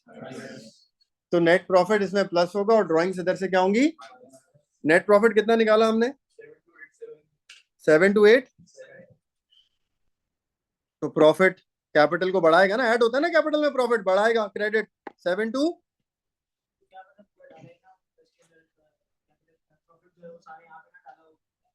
जो भी निकाला बिजनेस से वो क्या है? ड्राइंग है। जो कुछ भी निकाला वो किसमें होगा? ड्राइंग में होगा। तो प्रॉफिट हमने पूरा डाल दिया, जो उसने ड्राइंग करी वो हम अलग डाल देंगे। ड्राइंग क्या करेगी? कैपिटल को बढ़ाएगी, कम करेगी? ड्राइंग्स कैपिटल में प्लस होती है माइनस। बैलेंस शीट बनाते हो ना हम लोग, ड्राइंग्स क्या करते हो? इधर लिखोगे तो क्या होगी? प्लस। डेबिट पे लिखोगे तो क्या होगी? तो ड्राइंग्स आ देंगे डेबिट पे। यहाँ पे हमें करना है कैपिटल का हिसाब किताब। वो कह रहे हैं कैपिटल का ओपनिंग बैलेंस निकाल कर दो, तो सारी चीज आ जाएंगी। 12,000 कितनी ड्राइंग्स हैं? एक उसने 1,000 रुपए महीने के निकाले, 12,000। और एक उसने मोटर एक्सपेंस अपने पर्सनल इस्तेमाल में लिया था, वो ड्राइंग थी 166। तो 12,000 एक और 1,664। नहीं, अच्छा टोटल सही। अब क्रेडिट को प्लस करो, डेबिट को माइनस कर दो, सीडी आ जाए। याद रखिएगा अगर ये सोल ट्रेडर का कैपिटल अकाउंट बनाने को बोलेगा तो ऐसा बनेगा। 8623 आगे का पार्ट देखें। ये पिक्चर भेज दूंगा, अभी ले लीजिएगा पिक्चर, थोड़ा तेज करने दें। डबल एंट्री बुक कीपिंग क्यों करता है? उस दिन ऑनलाइन क्लास में भी हमने किया था। डबल एंट्री बुक कीपिंग के 4-5 रीजन लिखे थे। हाँ, it helps in preparation of financial statements. Fraud और एरर के चांसेस भी ये क्या करता है? अब आगे सुने। Currently makes cash sales only, ये सिर्फ कैश सेल करता है। अब वो क्रेडिट सेल भी करना चाह रहा है और 10% ट्रेड डिस्काउंट देगा रेगुलर कस्टमर को और 3% डिस्काउंट देगा जो 21 दिन में पैसे दे देगा। Advice he should offer 10% trade discount or 3% cash discount. Justify your answer. Trade discount का मतलब होता है बार्गेनिंग. पहले ट्रेड डिस्काउंट की बात लिख देते हैं, हाँ, फिर कैश डिस्काउंट की बात अलग से कर लेंगे. ट्रेड डिस्काउंट से क्या होगा भाई, फायदे बताएं. जब आप कस्टमर को डिस्काउंट बार्गेनिंग करोगे, बार्गेनिंग करोगे तो उसका मतलब पैसे गिराओगे अपने. जब आप अपने प्रोडक्ट के पैसे गिराओगे तो वो ज्यादा बिकेगा नहीं बिकेगा. तो पहली चीज क्या होगी, सेल इंक्रीज होगी तो मार्केट शेयर.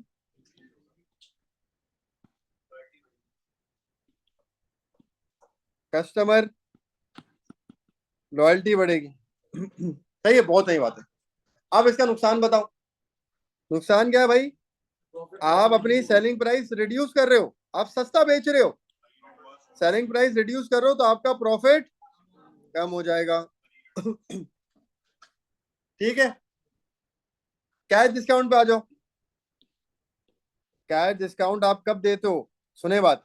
कैश डिस्काउंट आप तब देते हो जब आप सामान बेच चुके होते हो, उसके बाद जल्दी पैसे लेने के लिए. सामान दे दिया बंदे को, बिक गया, चला गया लेके सामान, वो उसको पता है कितने पैसे देने, लेकिन आप जबरदस्ती एक और चीज डाल लो, यार और डिस्काउंट देता हूं तुम्हें मैं, पैसे जल्दी दे दो. वो है कैश डिस्काउंट. तो कैश डिस्काउंट किस लिए होते हैं, कैश डिस्काउंट होते हैं प्रॉम्प्ट पेमेंट्स के लिए, जल्दी पैसे निकलवाने के लिए. ये एक्सपेंस में आता है, ये एक्सपेंस बढ़ाएगा और हमारे प्रॉफिट को फायदा. ये तो नुकसान हो गया ना, खर्चा बढ़ेगा प्रॉफिट कम होगा. इसका फायदा क्या है, आपको जल्दी पेमेंट्स मिल जाएंगी. हाँ, अर्ली पेमेंट्स की वजह से क्या होगा, आपका कैश फ्लो, हमेशा यही फायदे हैं सिर्फ कैश डिस्काउंट के, कैश फ्लो बेहतर हो जाता है, बैड डेट के चांसेस कम हो जाते हैं. ये फायदे. पहला वाला उसने सॉल्व किया हुआ है, पहले को छोड़ते हैं, second part. The sales journal for September had been overcast by 90. Sales journal का मतलब सेल्स क्या हुई है, 90 से ज्यादा हुई है. गलती किसमें, सिर्फ और सिर्फ एक चीज में, सेल्स. सिर्फ एक चीज में गलती है, सस्पेंस. अब इसकी करेक्शन कर दो. सेल क्या चीज होती है, मैंने आपको लिखा है इनकम. इनकम यहाँ क्या हुई है, ज्यादा या कम, ज्यादा. हमें क्या करना है, इनकम को कम करना है. इनकम कम करने के लिए डेबिट होता है क्रेडिट होता है, तो कर दें सेल्स को डेबिट, सस्पेंस क्रेडिट. बनाएं जल्दी से.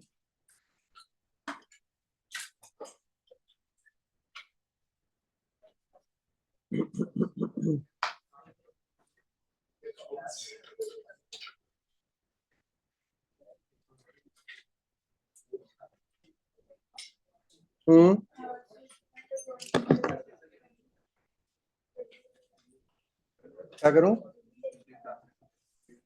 डबल एंट्री क्या बनी, सेल्स डेबिट हो गई कितने से, 90 से, और सस्पेंस 90 क्रेडिट.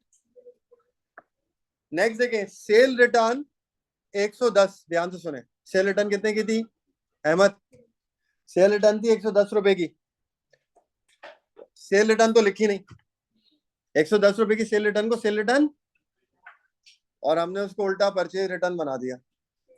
इसका मतलब सेल रिटर्न लिखना है, परचेज रिटर्न जो लिखा हुआ है उसको खत्म करना है.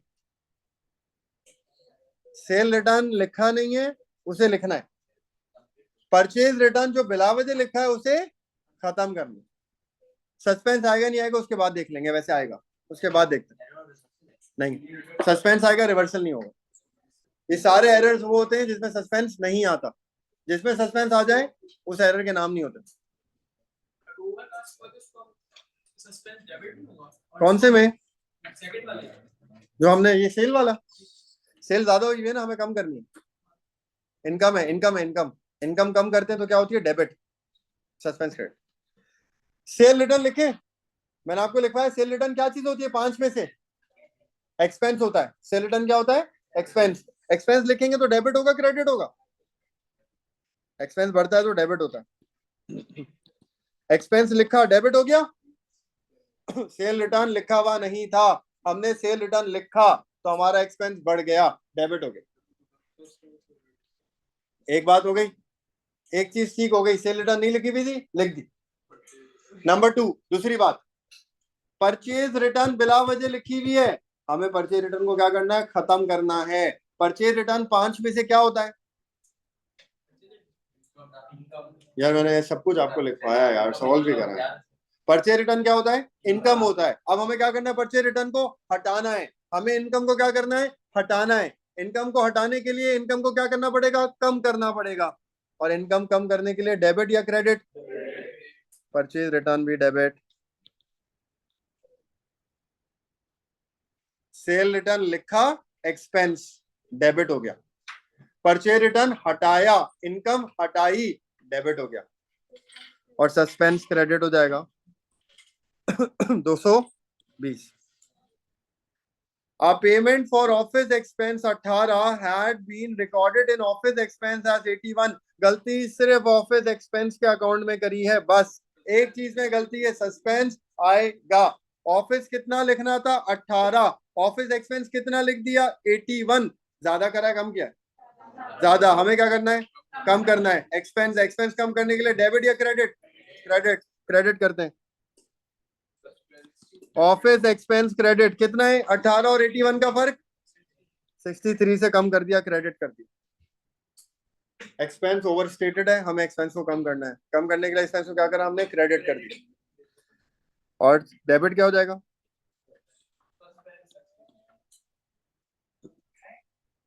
एक और है, सवाल करेंगे। पेटी कैश बुक पेमेंट कितनी है, सुने लास्ट पार्ट सुने यार प्लीज।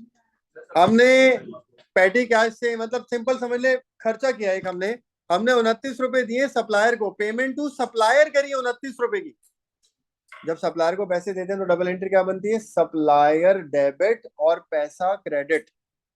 तो आप सप्लायर को पेमेंट करते हो तो एंट्री क्या बनती है, सप्लायर डेबिट और पैसा क्रेडिट। हमने यहाँ क्या करा, हमने मोटर एक्सपेंस के अकाउंट में डाल दिया यार। एक्सपेंस तो था ही नहीं, था क्या ये, पेमेंट टू सप्लायर। सप्लायर लिखा नहीं, सप्लायर लिखा नहीं, मोटर एक्सपेंस बिला वजह लिख दी। दो गलतियां हो सकता है, सस्पेंस ना आए, देख लेते, नहीं आएगा देख लेते यार। मोटर एक्सपेंस सही लिखा है, गलत लिखा है, तो हमें क्या करना पड़ेगा, मोटर एक्सपेंस को बढ़ाना पड़ेगा, कम करना पड़ेगा, कम करना पड़ेगा। एक्सपेंस कम करने के लिए डेबिट या क्रेडिट, तो हम यहाँ करते हैं मोटर एक्सपेंस क्रेडिट। इसको हमने हटा दिया, बिला वजह लिखा हुआ था 20, एक्सपेंस क्रेडिट हो गया, एक्सपेंस क्रेडिट हो गया। डेबिट क्या होगा, नहीं नहीं नहीं नहीं, एक गलती और है जो हमने नहीं लिखी हुई, सप्लायर को रिकॉर्ड नहीं किया हुआ ना, सप्लायर को भी तो रिकॉर्ड करना है। सप्लायर क्या है, लायबिलिटी। पैसे देते हैं तो लायबिलिटी बढ़ती है कम होती है, पैसे वापस करने पे, पैसे वापस करने पे हमारा उधार बढ़ेगा कम होगा, कम होगा। लायबिलिटी कम होगी तो डेबिट या क्रेडिट, सप्लायर डेबिट। क्या नाम है,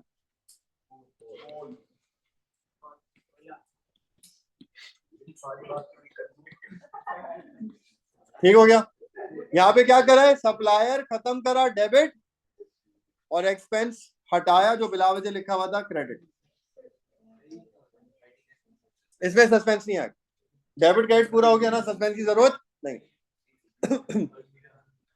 अब सस्पेंस का टी अकाउंट बनाना है, और सस्पेंस का टी अकाउंट बना के ब्रॉड डाउन निकालना है। पढ़े इसके अल्फाज क्या है, prepare suspense account, include the balancing figure as the original difference, brought down निकालना। आप देखें इधर आए, पहले एरर में सस्पेंस है, इसमें दूसरे में सस्पेंस क्या हुआ है, क्रेडिट हुआ है सस्पेंस। इधर देखें यार, सब इधर देखें, दूसरे में देखिए सस्पेंस 90 क्रेडिट हुआ है, क्रेडिट पे लिखते हैं 90, किसका नाम आ जाएगा, सेल्स की वजह से। तीसरे पाए सस्पेंस क्रेडिट हुआ है फिर से 220, लेकिन दो नाम है, सस्पेंस क्रेडिट हुआ है 220, लेकिन नाम कितने हैं, दो, अलग अलग करके लिखने पड़ेंगे। Cell return, purchase return, credit कर रहा हूं मैं 110 110, सस्पेंस क्रेडिट हो गया 220। फिर देखें सस्पेंस डेबिट हुआ है 63, डेबिट पे लिखे 63, क्या नाम है, ऑफिस एक्सपेंस की वजह से। यहां सस्पेंस नहीं है, हो गया ये अकाउंट। अब इसको करें बैलेंस, कौन सी साइड हल किया, डेबिट या क्रेडिट, कितने से हल किए, फर्क निकालें। 247 247 यहाँ हल की थी, लेकिन इसका नाम हमने क्या लिख दिया, ब्रॉट डाउन। जो भी डिफरेंस है वो क्या हो जाएगा, ब्रॉट डाउन। अगर ब्रॉट डाउन पहले से होता तो डिफरेंस आता ही नहीं, बैलेंस हो जाता ही। ये देखें, अब ये बड़ा इंपॉर्टेंट है इस सवाल में, हमें इस पार्ट में हमें अपने प्रॉफिट को ठीक करना है उन एरर्स की बेसिस पे जो हमने पीछे करें।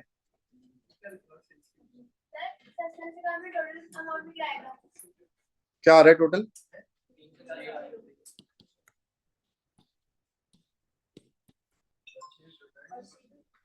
सीडी आएगा ही नहीं, सस्पेंस में सीडी तो आता नहीं है, सस्पेंस बैलेंस हो जाता है, खत्म हो जाता है। तो जो सीडी आ रहा था उसका नाम हमने क्या डाल दिया, बीडी, क्योंकि बीडी दिया हुआ नहीं था।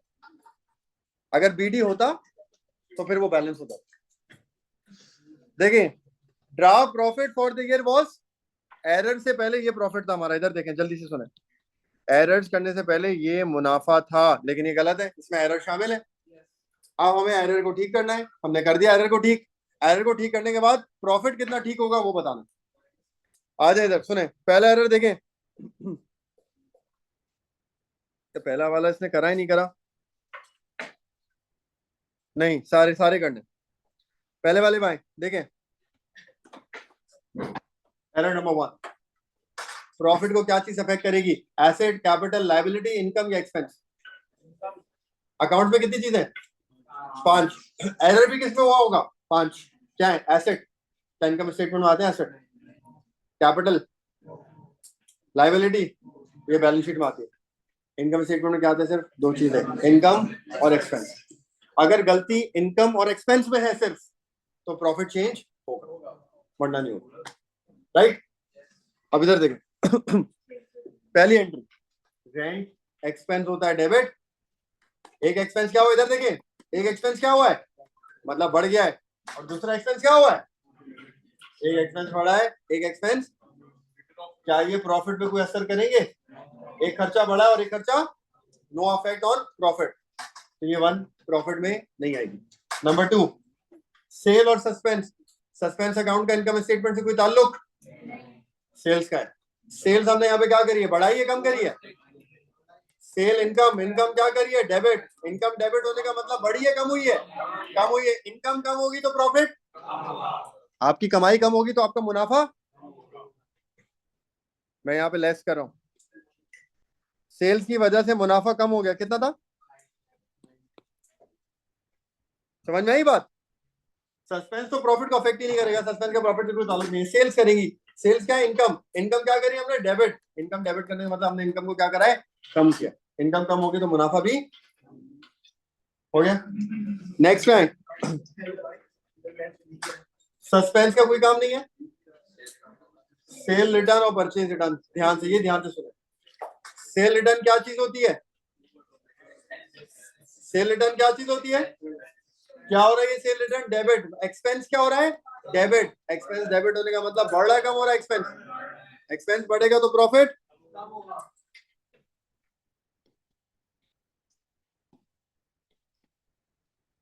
सेल रिटर्न कितना था, 100, प्रॉफिट, ठीक है। अब आ जाए परचेज रिटर्न पे। परचेज रिटर्न क्या चीज है, परचेज रिटर्न इनकम है, परचेज रिटर्न क्या है, इनकम, ये लिखवाया हुआ है, सारे लिखवाए, सस्पेंस का टॉपिक खोलेंगे उसमें लिखा है, सेल ये होता है, सेल रिटर्न ये होता है, परचेज रिटर्न ये आपको लिखा है। सुनिए, परचेज रिटर्न है इनकम, परचेज रिटर्न डेबिट हो रहा है, मतलब इनकम डेबिट हो रही है। इनकम डेबिट कब होती है, बढ़ती है, कम होती है, इनकम डेबिट तब होती है जब वो कम होती है। तो यहाँ पे हमारी इनकम कम हो रही है, इनकम, इनकम कम होगी तो प्रॉफिट, इनकम कम होगी तो प्रॉफिट, ये भी लेस।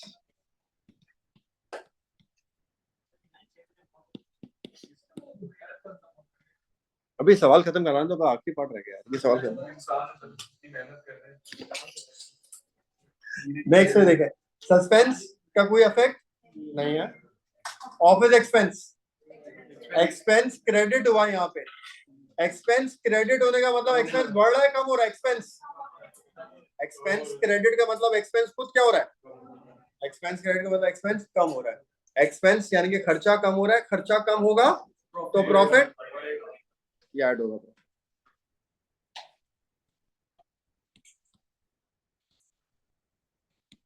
63 था, हमने एक्सपेंस को क्रेडिट किया ना, एक्सपेंस क्रेडिट का मतलब एक्सपेंस डिक्रीज, एक्सपेंस कम हो रहा है ना, एक्सपेंस तुम्हारा खर्चा कम होगा तो तुम्हारा मुनाफा क्या होगा, इसलिए अभी तो हम प्रॉफिट को ठीक कर रहे हैं ना, प्रॉफिट पे क्या असर पड़ेगा वो बता देना, खर्चे को बता, पूछता खर्चे को क्या करेंगे, खर्चा तो कम हो रहा है, खर्चा गिरेगा तो मुनाफा बढ़ेगा, तो इसलिए मैंने ऐड कर दिया, तो हम प्रॉफिट को ठीक करें, प्रॉफिट के हिसाब से प्रॉफिट बढ़ेगा। अच्छा आखिर वाली देखें, सप्लायर, क्या सप्लायर इनकम स्टेटमेंट में आता है, सप्लायर का मतलब पेबल, पेबल इनकम स्टेटमेंट में आता है, बैलेंस शीट में आता है, ये प्रॉफिट को अफेक्ट नहीं करेगा। Motor expense, expense credit, expense credit का मतलब एक्सपेंस बढ़ रहा है कम हो रहा है, एक्सपेंस कम होगा तो मुनाफा ऐड हो जाएगा, बता रहा हूं क्या है, कितना अमाउंट है,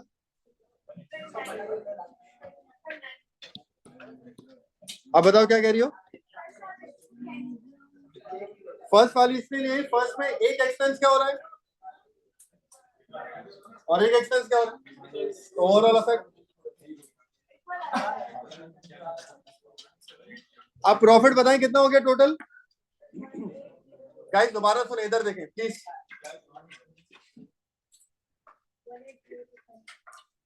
पहली एंट्री में सेल डेबिट, सेल डेबिट का मतलब इनकम डेबिट, इनकम डेबिट का मतलब इनकम कम हो रही है, इनकम कम हो रही है तो प्रॉफिट क्या होगा, कम होगा, मैंने माइनस करा है 90 देखें प्रॉफिट में। दूसरे पे आ गए हम, सेल रिटर्न होता है एक्सपेंस, सेल रिटर्न डेबिट का मतलब एक्सपेंस बढ़ रहा है, एक्सपेंस बढ़ने का मतलब प्रॉफिट कम होगा, माइनस करा है प्रॉफिट में 110। तीसरे पे आ जाए, purchase return debit, purchase return होती है इनकम, इनकम डेबिट का मतलब इनकम कम हो रही है, इनकम डेबिट का मतलब इनकम, इनकम कम होगी तो प्रॉफिट माइनस। नेक्स्ट पे आ जाए, office expense credit, expense credit का मतलब एक्सपेंस डिक्रीज, एक्सपेंस क्रेडिट हो रहा है मतलब एक्सपेंस कम हो रहा है, एक्सपेंस कम होगा तो प्रॉफिट बढ़ जाएगा, ऐड कर दिया प्रॉफिट। सप्लायर आता नहीं है, लास्ट आते हैं motor expense, expense again credit, expense credit मतलब एक्सपेंस कम हो रहा है, एक्सपेंस कम होगा तो प्रॉफिट ऐड कर, तो ये हमारा करेक्टेड प्रॉफिट आ गया, तो टोटल प्रॉफिट कितना निकला 180, कौन सा, हाँ, स्टेट बाय फाइनेंशियल स्टेटमेंट्स में still be reliable even if errors are present, errors के बावजूद भी ये इंफॉर्मेशन रिलायबल क्यों है, इसका एक आंसर होता है, अगर हमारी financial statements as per international accounting standards बनी है, एज पर IAS बनी है, तो उसमें मेजॉरिटी इंफॉर्मेशन करेक्ट होगी, रिलायबल होगी, despite having few errors in financial statements, international accounting standards।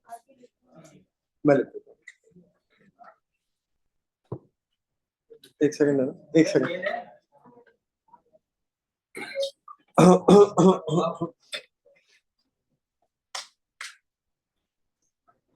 अच्छा देखिए यार, अलग याद कराए रहे हैं, सिर्फ समझा रहा हूँ, 2 मिनट घर जाके कर ले, सिंपल सवाल है गाइस, सुने इधर, सुने इधर,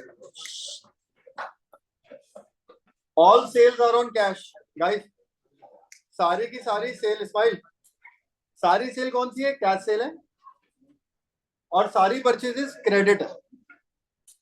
यार जो क्लास का टाइम आया करे ना, आप 15-20 मिनट ऊपर से मार्जिन रखा करें, और आधे घंटे का क्लास खत्म होने का मार्जिन रखा करें, ये है थोड़ा सा टाइम का इशू, तो ये थोड़ा सा आप लोग खुद से रखा करें कि घर वाले आपके आते हैं फिर वो वेट करते हैं, मैं मानता हूँ ये बात, तो थोड़ा सा आप लोग घर पे टाइम बता दिया करें 15-20 मिनट देर से शुरू होगी क्लास और 15-20 मिनट या आधा घंटा लेट खत्म। ये रेशियोज का क्वेश्चन है। अब इस सवाल में देखें, Nala is a retailer who sells toys and games all sales are on cash basis. ये आइडेंटिफाई कर लें, कैश पे सेल करते हैं, क्रेडिट सेल है ही नहीं।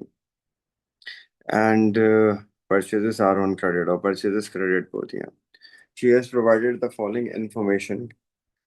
31 अगस्त 2023 क्लोजिंग दिए हुए हैं। क्लोजिंग क्या क्या क्लोजिंग है इसमें?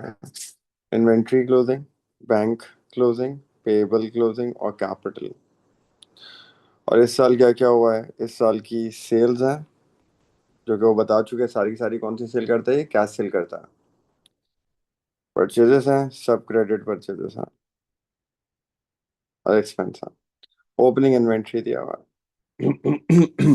तो ओपनिंग इन्वेंट्री भी आ गया हमारे पास सवाल में, क्लोजिंग इन्वेंट्री भी आ गया है और सेल्स भी है, सारी चीजें हैं। रिक्वायरमेंट देखते हैं क्या है। रिक्वायर्ड है जीपी मार्जिन। जीपी मार्जिन का फॉर्मूला क्या होता है? Gross profit upon sales into 100। Solve करते हैं। पहले बना दें छोटी सी इनकम स्टेटमेंट, जीपी निकालते हैं पहले तो। सेल्स है सवाल में, कितनी सेल्स है? 98,420 है cost of sales. Opening inventory है कितनी है? 6265। परचेजेस कितनी है? 78,130। Closing inventory, sorry closing inventory थी, मैंने गलत लिख दिया। ओपनिंग इन्वेंट्री तो ये है ना, September 22। तो ओपनिंग इन्वेंट्री 6175 और क्लोजिंग इन्वेंट्री है 6265। सॉल्व कर लें, कॉस्ट ऑफ सेल आ जाएगी, माइनस करें ग्रॉस प्रॉफिट आ जाएगा। सॉल्व करते हैं।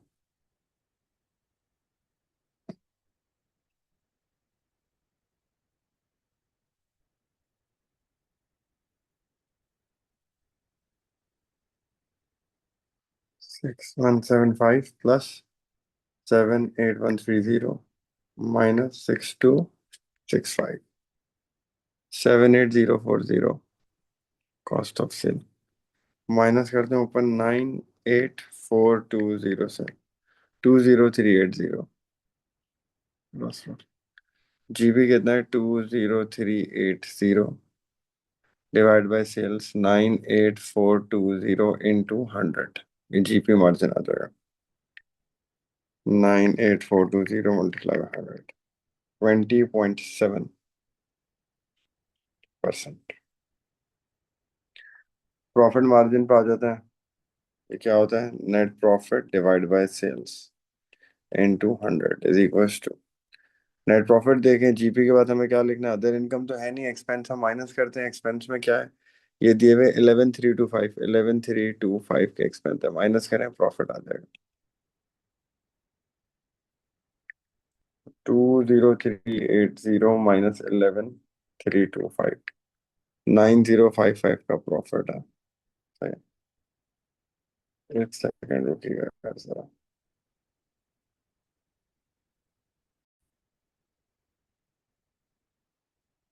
अच्छा यार, इसके बाद आगे देखें, net profit upon sales. Net profit हमने निकाला कितना है? 9055 डिवाइड बाय सेल्स, यही रहेंगी। कितनी है सेल्स रेवेन्यू के नाम से? 98420 इंटू 100। ये आएगा। सॉल्व कर लें इसको।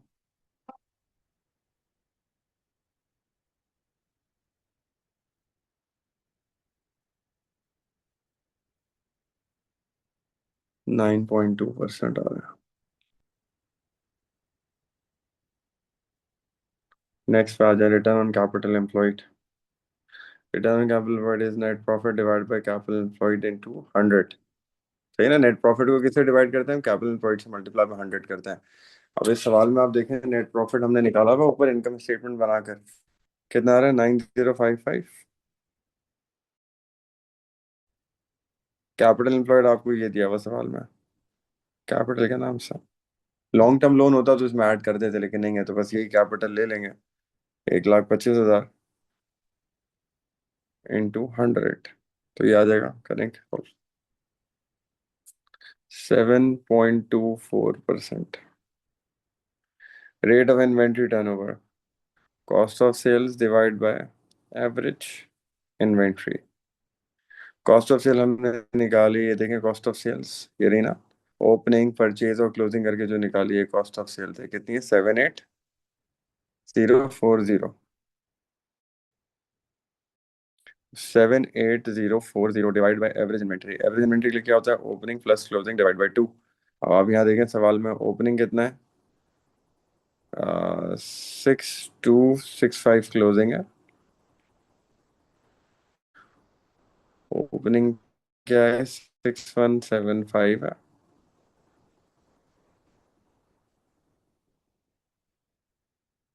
डिवाइड बाय 2 है। सॉल्व कर लें इसको, 6265 plus 6175 divide by 2, 6220 average inventory आ रही है। तो कॉस्ट ऑफ सेल को इससे डिवाइड कर दें, 12.55 टाइम्स आ रहा है, आंसर इसका कितना आएगा, times. Acid test, current assets closing inventory के अलावा divide by current liabilities. Current assets यहाँ पे क्या है सवाल में देखें, क्लोजिंग इन्वेंट्री के अलावा करंट एसेट्स, एक है बैंक, इन्वेंट्री तो नहीं है, कैश भी नहीं है, रिसीवेबल भी नहीं है, सिर्फ एक बैंक है 992। करंट लायबिलिटीज में क्या है, पेबल्स है 4880। सॉल्व कर लें इसको, तो आ जाएगा 0.2:1 कर देंगे इसको।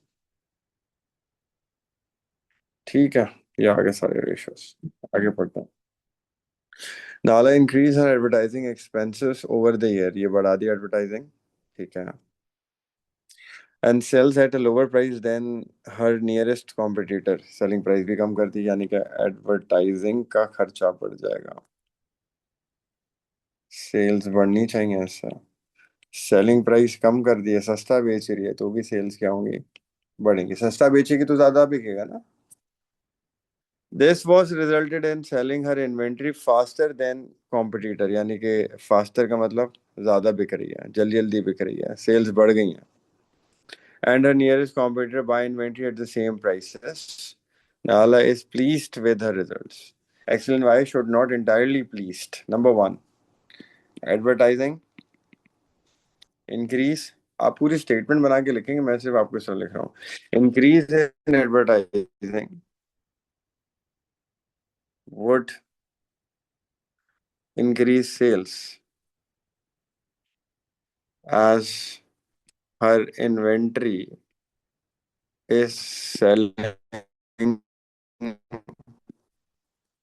faster, but advertising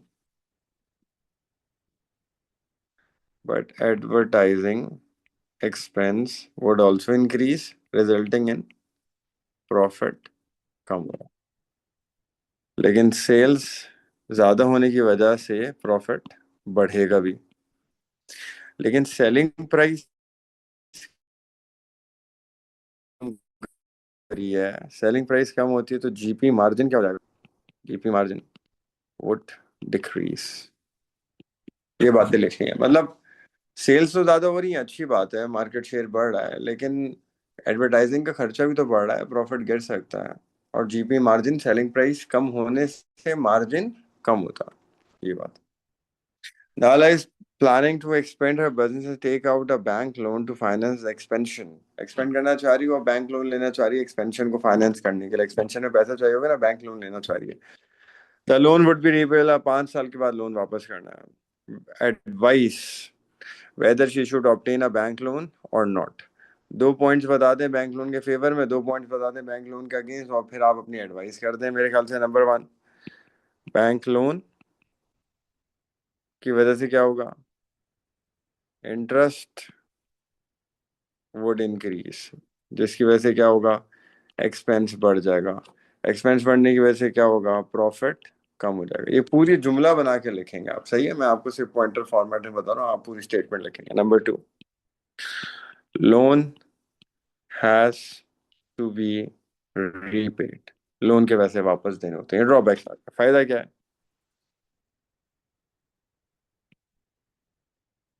फाइनेंस, तो बोले क्विकर फाइनेंस, इसकी वजह से एक्सपेंशन हो जाएगी। Number 2, loan does not dilute ownership. Loan लेंगे तो आप इससे ओनर्स नहीं बढ़ रहे, मालिक वही है, ये नहीं कि एक और पार्टनर आ गया या और ओनर्स आ गए, ऐसा कुछ नहीं है। बस लोन ये कि सही है, लोन है, ओनरशिप को डाइल्यूट नहीं करता, ये फायदा है। ओनर जो एक मालिक है वो वही रहेगा, सही है। इसके बाद आप देख लें इस बात को, आप आखिर में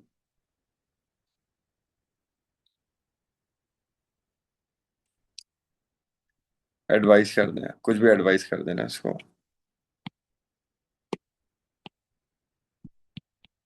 लोन लेना चाहिए या नहीं, आपको मार्क्स मिल जाएंगे, क्योंकि आपने 2 फायदे 2 नुकसान बता दिए। अब आप एडवाइस में कुछ भी लिख दें, आपको मार्क्स मिल जाएंगे। अच्छा, state why bank manager would be interested in financial statements if she requests a loan। Bank manager को क्यों देखना पड़ेगा फाइनेंशियल स्टेटमेंट लोन देने से पहले? पहले देखना पड़ेगा कितना प्रॉफिट है, whether the business is making sufficient profit that it would be able to pay interest। तो ये लिख लें बात, whether फाइनेंशियल स्टेटमेंट देखेगा, इनकम स्टेटमेंट देखेगा, उससे पता चलेगा ना, whether the business makes sufficient profit so it could